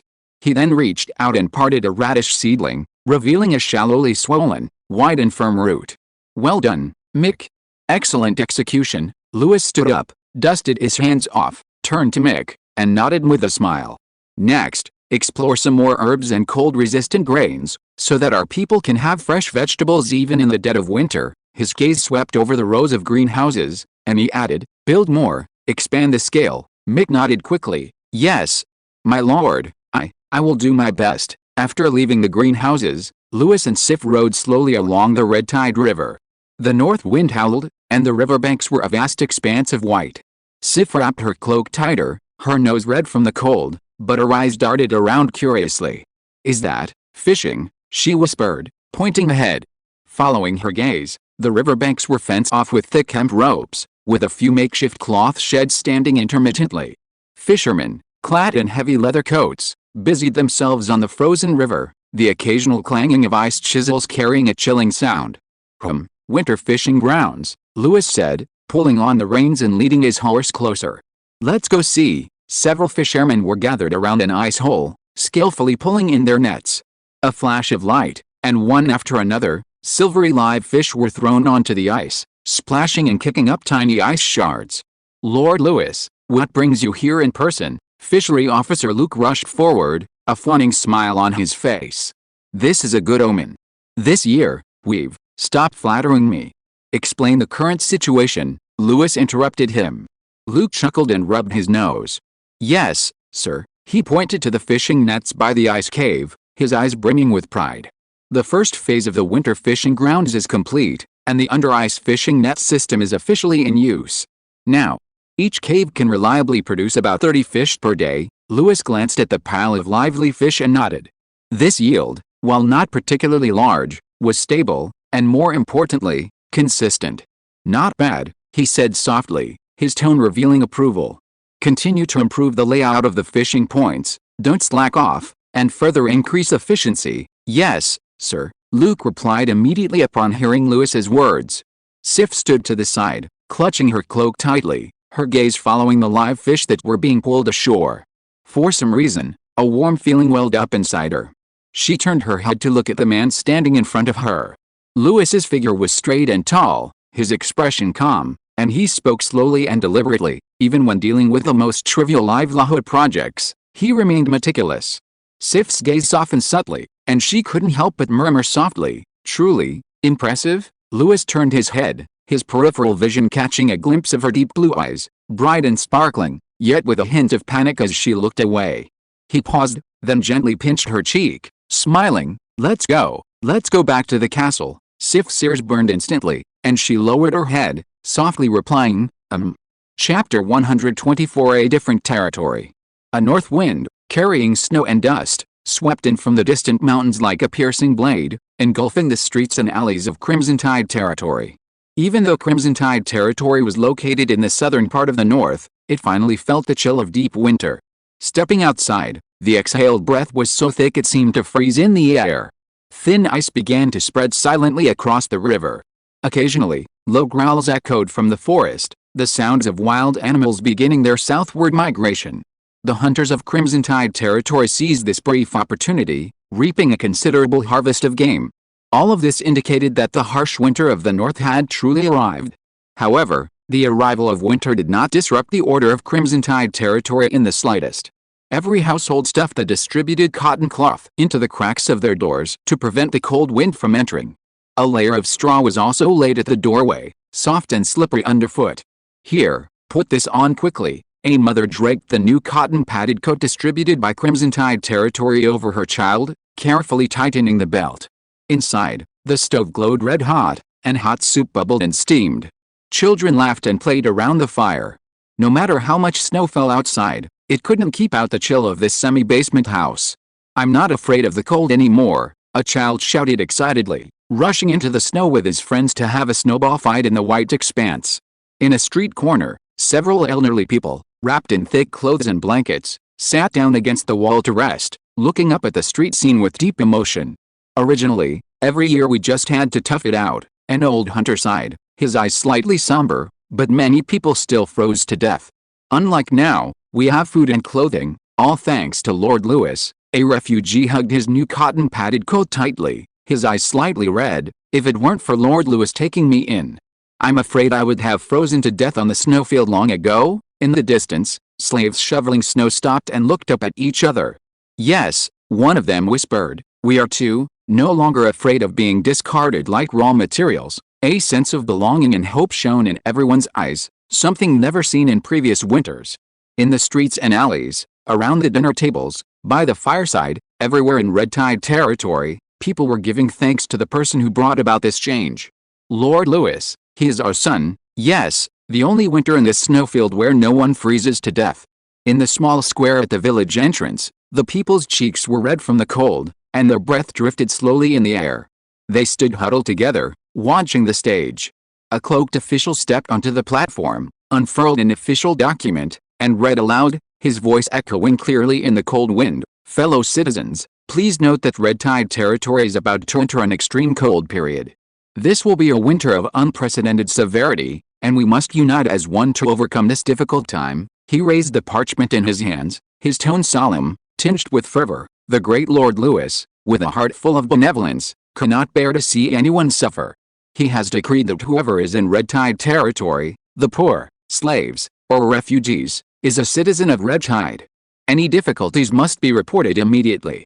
Red Tide territory will never leave anyone isolated and helpless." In the crowd, some whispered in admiration, "What a benevolent and great lord." The official's voice grew even more impassioned, his emotions running high as he continued reading, His lord always keeps everyone's safety in mind. Elsewhere, when disaster strikes and hunger and cold rage, in red tide territory, we have smoked fish, granaries, winter clothing, and fireplaces. We will be the only land in the Empire's northern border where no one will freeze to death. These words sparked a low cheer and murmur from the crowd, faces filled with pride and gratitude. Long live red tide territory, someone couldn't help but shout. Long live Lord Louis. The shouts quickly rose and fell, a surge of fervor in the harsh winter. An official raised his hand to signal silence. Remember, this is not a miracle, but the result of our unity and struggle. As long as we follow the Lord's lead, we will surely overcome this winter and usher in a new spring. The crowd erupted in another round of applause and cheers. Their eyes shone with hope and unwavering faith. They believed Lord Louis would keep his word. Just as the promotional material he had written suggested, under Louis's rule, red tide territory, though cold in winter, was orderly and stable. Every household had a brightly lit hearth, and children could still chase and play in the snow. Smoke rose slowly from the chimneys, and warehouses were piled high with smoked fish, rye, potatoes, and other grains. However, the other northern territories outside of red tide territory were not so fortunate to have a lord like Louis. The wind blew from the north, whipping snowflakes against the eaves. This was Baron McKinley's territory. Also in the north, but a territory further south than red tide territory. The streets were deserted, deathly silent, devoid even of other animals. A few dilapidated houses stood, their doors torn open, letting in a torrent of snow. Inside, several people huddled in corners, wrapped in thin, almost transparent blankets, their faces pale with cold. The children were so thin they couldn't even cry, their dry eyes staring blankly. Just a few more days, maybe the snow will stop, maybe we can go out and find some bark, someone murmured, their eyes showing both numbness and a sliver of hope. But no one answered. Everyone was too cold, so cold that even nodding was difficult. A broken wooden barrel was piled high with snow. This was their water and food. An old man huddled in a corner, his breathing weak, his eyelids drooping. Suddenly, a gust of wind blew open the door, and his body trembled, then fell still. Dead, dead, someone whispered, their voice trembling. It was hard to tell if it was from cold or fear. But no one paid attention, because this was all too common. These were still free men. In the slave cellars, the cruelty was far more inhumane. In a corner, several emaciated figures, reduced to skeletons, lay slumped, wrapped in tattered sacks, like withered branches about to crumble. The air was thick with the stench of mold and decay, weighing heavily on everyone's chest. The smell carried not only the stench of death, but also a suffocating despair. Several corpses lay against the wall, their faces covered with a thin layer of frost, their wide eyes staring fixedly at the ceiling, as if still waiting for a glimmer of salvation before their deaths. But this was a place where the sun of the red tide territory could not reach. No one cried, no one panicked. Just pairs of empty eyes silently watched, too lazy to even move. One dead? Dozens dead? It didn't matter. The dead slaves were thrown into the snow, without even a proper pit, left to be covered by snow piled on their bodies by the strong wind. This was their final resting place. In a corner, a middle-aged man leaned against a cold earthen wall, cradling his dying wife in his arms. His lips were frozen purple, and his voice was barely audible. Just endure it, live one day at a time. Do you expect your master to save you? He didn't finish this sentence, letting out a cold laugh. The laugh was low and dry, like frozen firewood crackling, sending chills down one's spine.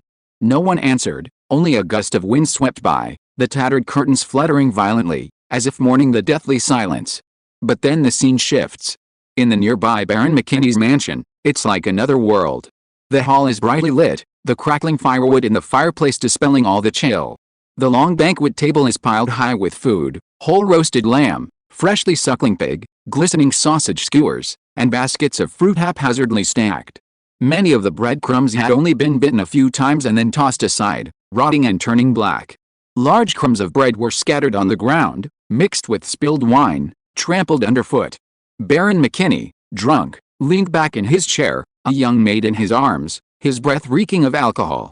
His fingers absent-mindedly pinched the maid's snow-white breasts, his laughter unrestrained. Come on, give me a kiss, bring me some good luck. Several knights around him were also flushed with drink, the cards on the gambling table scattered, copper and silver coins piled high.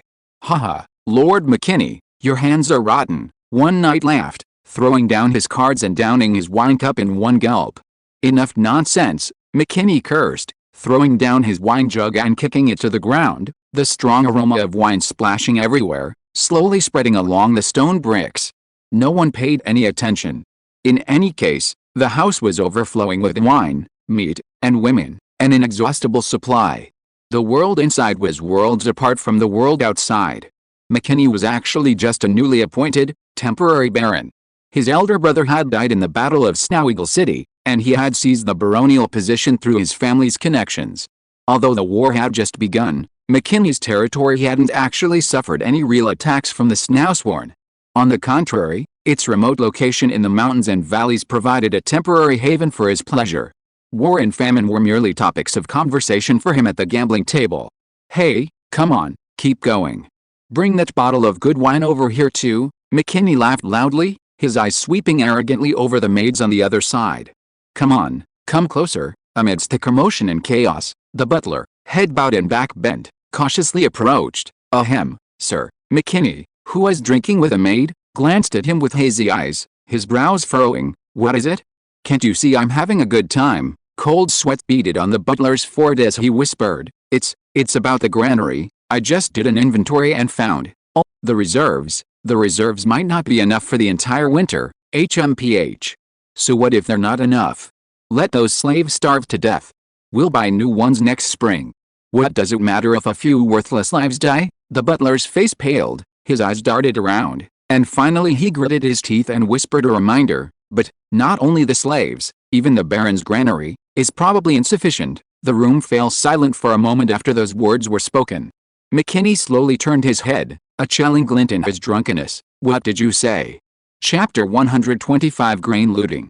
McKinney slowly turned to look at the butler, his face full of impatience, a chilling undertone tinged with drunkenness. "What did you say?" The butler trembled, his voice shaking. "It's true, sir, the granaries seem full, but lately, you have been hosting banquets every day, consuming vast amounts of grain and meat. At this rate, I'm afraid we won't last until the end of February." Slap! McKinney abruptly stood up, raising his hand to slap the butler across the face, the force sending the thin old man sprawling to the ground.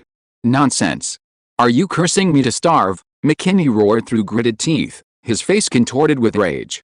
The butler knelt on the ground, clutching his face, trembling, uttering not a sound. This baron feasted 3 times a day, slaughtering whole cows and sheep, bringing in a cartload of wine every week, and throwing away 2 buckets of leftovers every day. Such extravagance couldn't be contained even with 10 granaries. But he dared not speak. A silence fell over the hall, broken only by the crackling of the fireplace. Suddenly, McKinney's eyes lit up, and a greasy smile appeared on his face. "Head, this little thing is no problem for this baron. I have a brilliant plan." The steward quickly stood up, eagerly flattering him. "Your Excellency is brilliant. May I ask what your ingenious plan is?" McKinney laughed heartily, tilted his head back and took a swig of wine, swinging the wine jug smugly as he said, "While others hoard grain in winter, I hoard troops. As long as those fools in Red Tide territory transport their grain to the neighboring Deer territory, we'll raid them, won't we? They're very rich, they receive grain every 10 days or so." "Oh, your Excellency is brilliant." The knight next to him immediately flattered him in a gruff voice. "That's what northern nobles are all about. What's the use of painstakingly hoarding grain? With just a little effort, it's all ours." Exactly, exactly," another knight grinned, raising his wine cup. "Come, a toast to Lord McKinney. We won't go hungry this winter, all thanks to your brilliant and mighty strategy." "That's right," a group of people laughed and echoed, clinking cups and plates, creating a lively scene. McKinney was overjoyed, hugging the maid in his arms, kicking aside an empty wine jar, and slamming his hand on the table. "All right. Once more grain arrives, we'll send troops. In the meantime, brothers, eat and drink well, don't deprive yourselves." "Ha ha ha. Thank you for your reward, sir." The steward hesitated for a while, then gritted his teeth and whispered a reminder. "Sir, this is probably not appropriate. Kanglu territory is Baron Calvin's territory. If it's discovered..." Before he could finish speaking, McKinney slammed his hand on the table, interrupting him. "Fool!" McKinney rolled his eyes, tilting his fat face upwards. "Who told you to rob us openly? Put on a mask, change your clothes, kill all the grain transporters, leave no trace. Who would know it was us? He laughed so hard his fat face trembled, his eyes narrowing into slits. Only fools would openly rob us. Smart people do it and then walk away. Right. Right. The Baron is so clever, isn't that? What was it again? Tactical deception, the knights chimed in, exaggerating the scheme. One of the drunkards even raised his glass and shouted, just say it was the Snowsworn. Those guys do murder, arson, everything, perfect scapegoats, ha ha ha. Brilliant. Absolutely brilliant. McKinney laughed so hard he almost fell over, pulling his maid tighter around him. Look, look. That's the brain of a smart person. The butler tried to salvage the situation one last time, but, what if Lord Calvin? McKinney waved his hand impatiently. Stop with the Calvin, Calvin all the time. Who are you trying to scare? No matter how capable he is, he can't scare me. He downed a glass of wine in one gulp and roughly wiped his mouth. Alright, enough with the fuss. Go and give the orders, find someone to keep watch, and as soon as more grain arrives, make your move. Yes, a hint of unease flashed in the butler's eyes, but he could only leave the banquet hall. Another round of shouting and commotion erupted in the hall.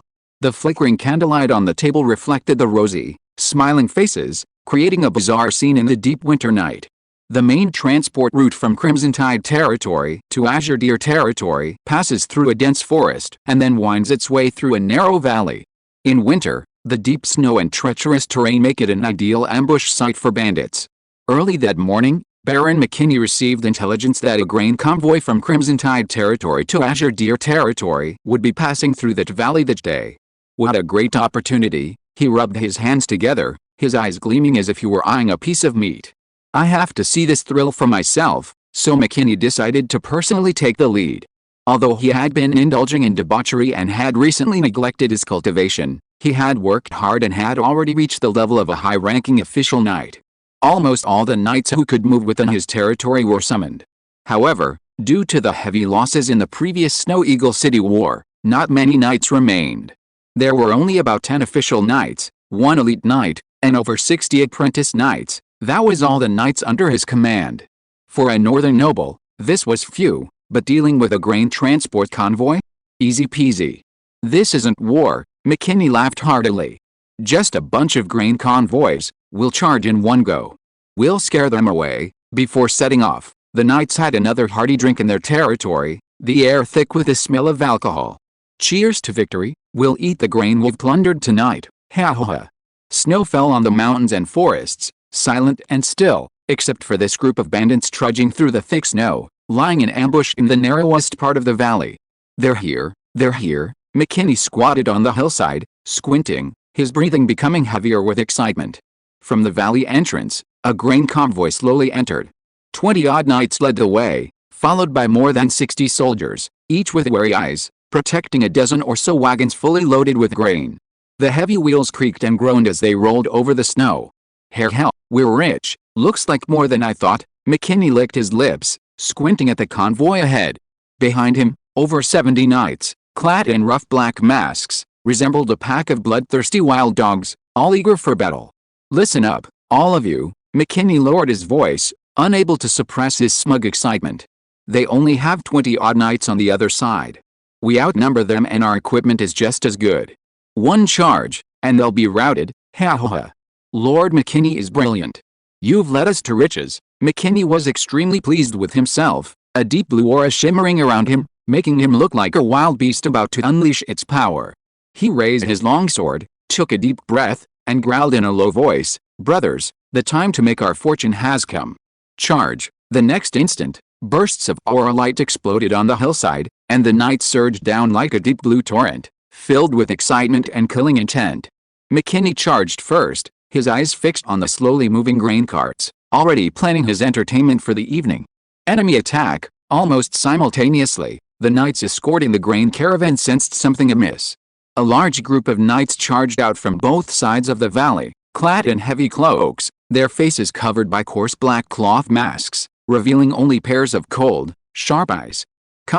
Bandits, the red-robed knight leading the group exclaimed. Something's wrong, that fighting spirit, his second-in-command cried out. Among the bandits, all of them were now radiating deep blue fighting spirit, charging forward with an oppressive aura. The red-robed knight's expression changed, and he shouted sharply, all on alert. Protect the grain carts. Soldiers, retreat first, but, sir, this is Lord Lewis's order.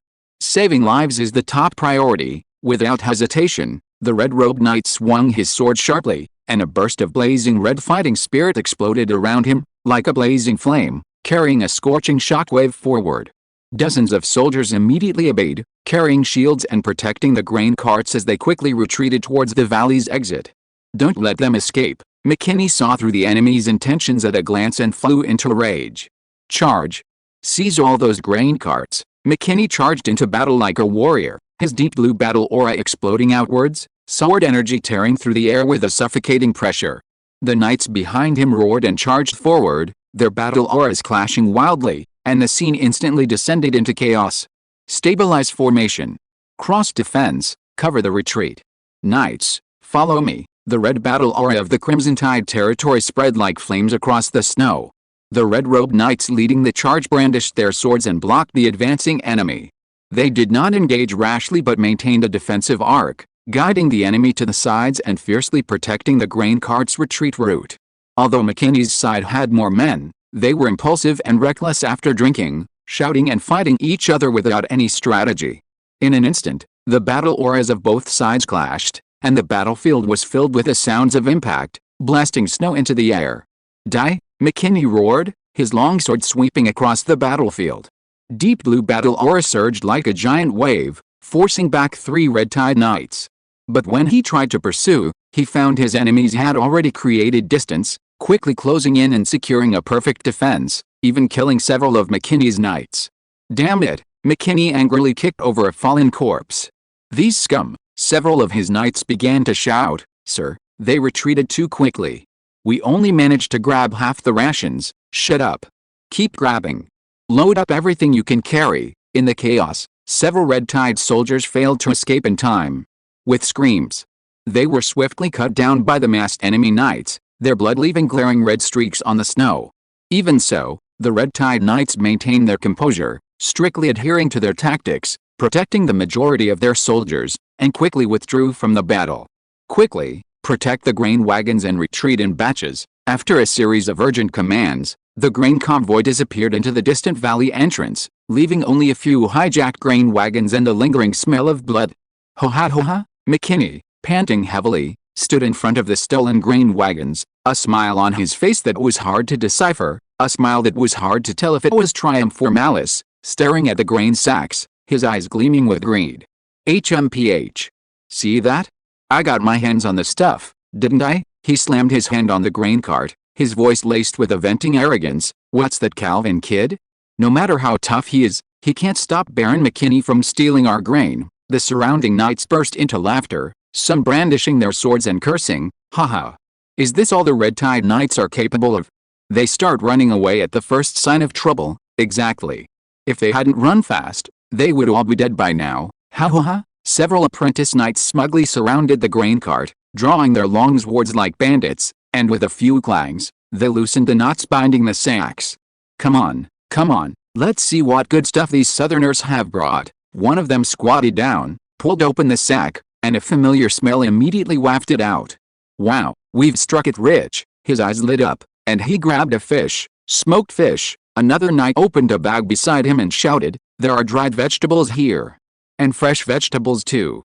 Damn it, where did they get fresh vegetables? Look at this bucket. Smoked fish. Perfect with strong liquor. Damn, there's even pickled wild boar. Such a big piece. Look at all that fat. It must have been salted thoroughly." Like a group of children searching for treasure, they rummaged through the grain cart, their mouths greasy with smiles. Some had even eagerly bitten into a piece of dried meat, crunching it loudly. "There are only a few of us. This is enough to eat until spring." McKinney also came closer and glanced at it, clicking his tongue twice. Tisk, liquor, meat, and smoked fish. These people are living a really good life. Now, all of this is mine. He said this, but his eyes twitched slightly, a hint of unease flashing in them. Something was wrong. The original plan was to take advantage of the chaos to slaughter the entire escort team, leaving no one alive, and ideally, even burn their bodies. That way, even if the Crimson Tide territory suspected something, they wouldn't be able to investigate. But this time, They only managed to kill a few lowly soldiers, while most of them escaped with the protection of those damned Crimson Tide Knights. Damn it, he cursed inwardly, his eyes fixed on the direction of the valley entrance, gritting his teeth. If those people found out something when they got back, and if they pointed the finger at him. McKinney's mind flashed back to the red battle aura of those knights, and the reputation of that young prefect. He knew very well that he was no match for the Crimson Tide territory. A cold wind howled through the valley, and McKinney instinctively shivered. But he quickly shook his head violently, as if trying to shake the unease out of his mind, and a sinister smile returned to his lips. "Huh. What are you afraid of? I'm wearing a mask, they won't recognize me," he said, raising his head and then roaring, "Load the trucks. Let's go back and celebrate." Cheers erupted again, and in the cold wind, the raiders laughed even more wildly. End of this chapter. Thank you so much for reading until the end. Don't forget to give it a like. Looking for more exclusive content and immediate access? Subscribe to our Patreon. Remember, every like, subscription or donation encourages us to continue. Thank you all. See you in the next video.